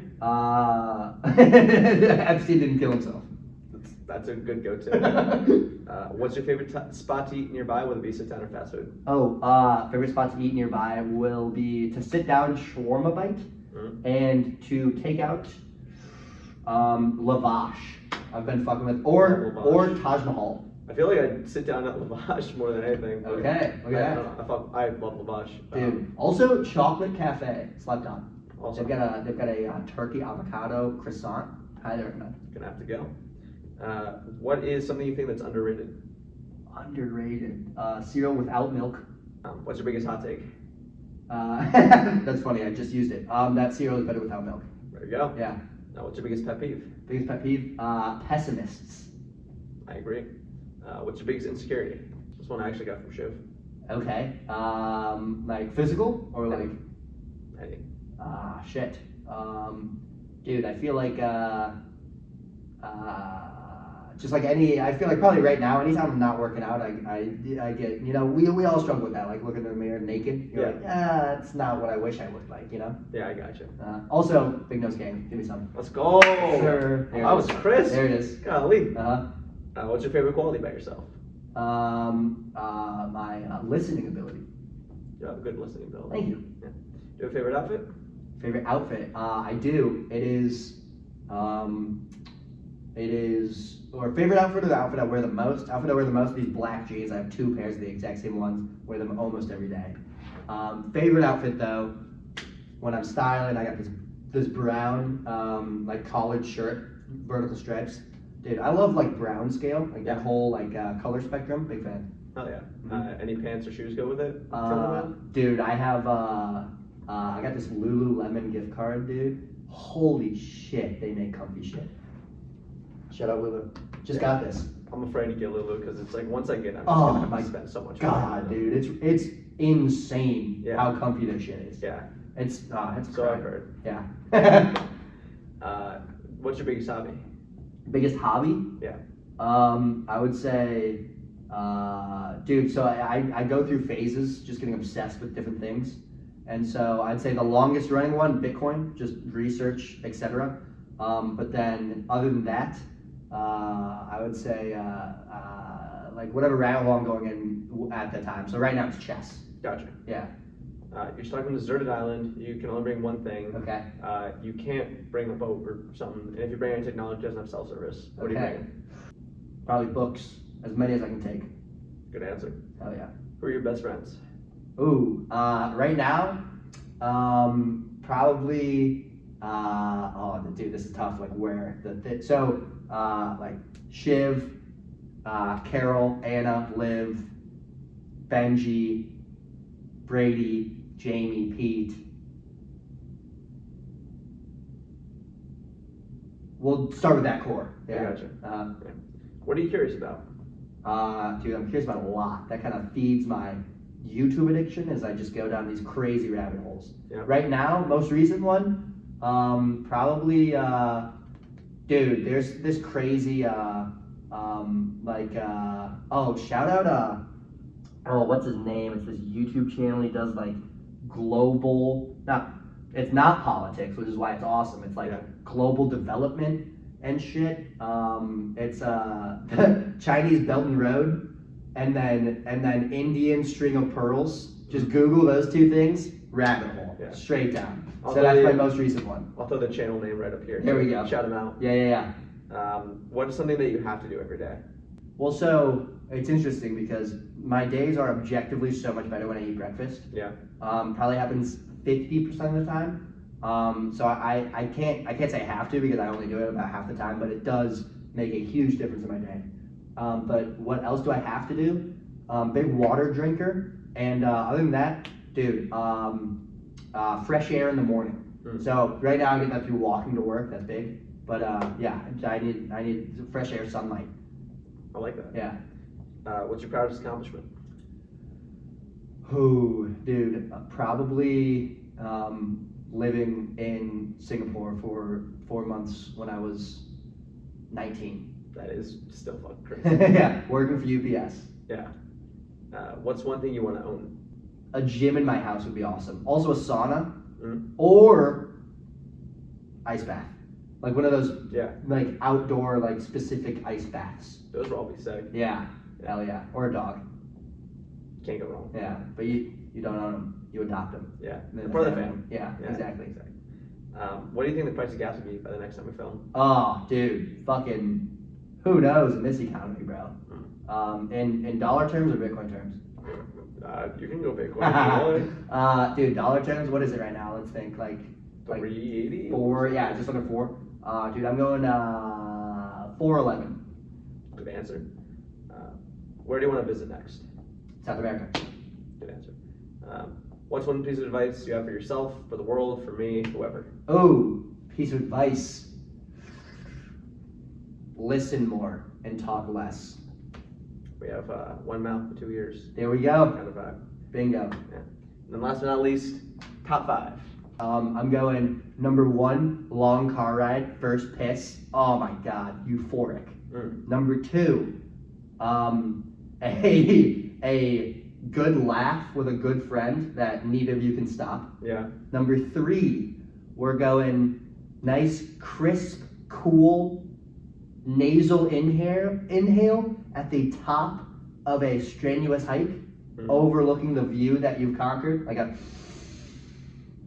where that very good specific. forest air is just going into your nostrils. Yeah. Number 4, the hot shower after a very competitive, strenuous, physical competition. What have it, skiing, basketball, whatever it may be, right? Yeah. Number 5, a hug from your mother. It's a great answer. Yeah. What a wholesome answer right there. That's Right? a great top 5. Hell yeah. Thank you, Yeah. man. Off the dome. Hell yeah. Well, we just had a record-setting podcast. Let's go, Holy dude. shit. Hell yeah. This How long was that? I have no idea. But When that did was we a ton. start? Like 3:30ish. Dude, and it is 6:36. All right, well, that's about 3 hours of footage. Let's right go, dude. I know I didn't need it, dude. Just upload it. Oh, you're fine. Like I said, I'll. This is sick. I So love that cool. you're doing this, man. This Thank is you. sick. Thank you. Thanks for having me on, bro. Thanks for coming. I hope we do it again. I hope so too. Dude, yeah. Let me know when you get through your first round and want to start circling back. Yeah. Because I would love to. Oh, that's like I said, 3+ years because I need time for all this stuff to like change. I was thinking of doing like 1 year, but like one I won't have the stuff done yet because like I filmed Evans in April of last year, so like. But and the other thing is just like just like I think if I did it like when we were younger, it might be good to do year by year. But like Okay. from like 22 to 23, not much changes. Dude, Kind of thing. I think you'd be surprised. I feel like Also 20 different questions, I don't know. I haven't removed that many, but I have added. Maybe like only revisit the same questions after a longer period of time. But I think you could, re-record with Yeah. the same people and like different questions or just like free form anytime. Yeah, I'll have to figure that part of the For project sure. out later. Hell yeah. Yeah. That's awesome, man. Thank you. Yeah. How do you want to end this episode, by the way? Dude, shout out Israel. Shout out to Israel. There we go. Fuck yeah.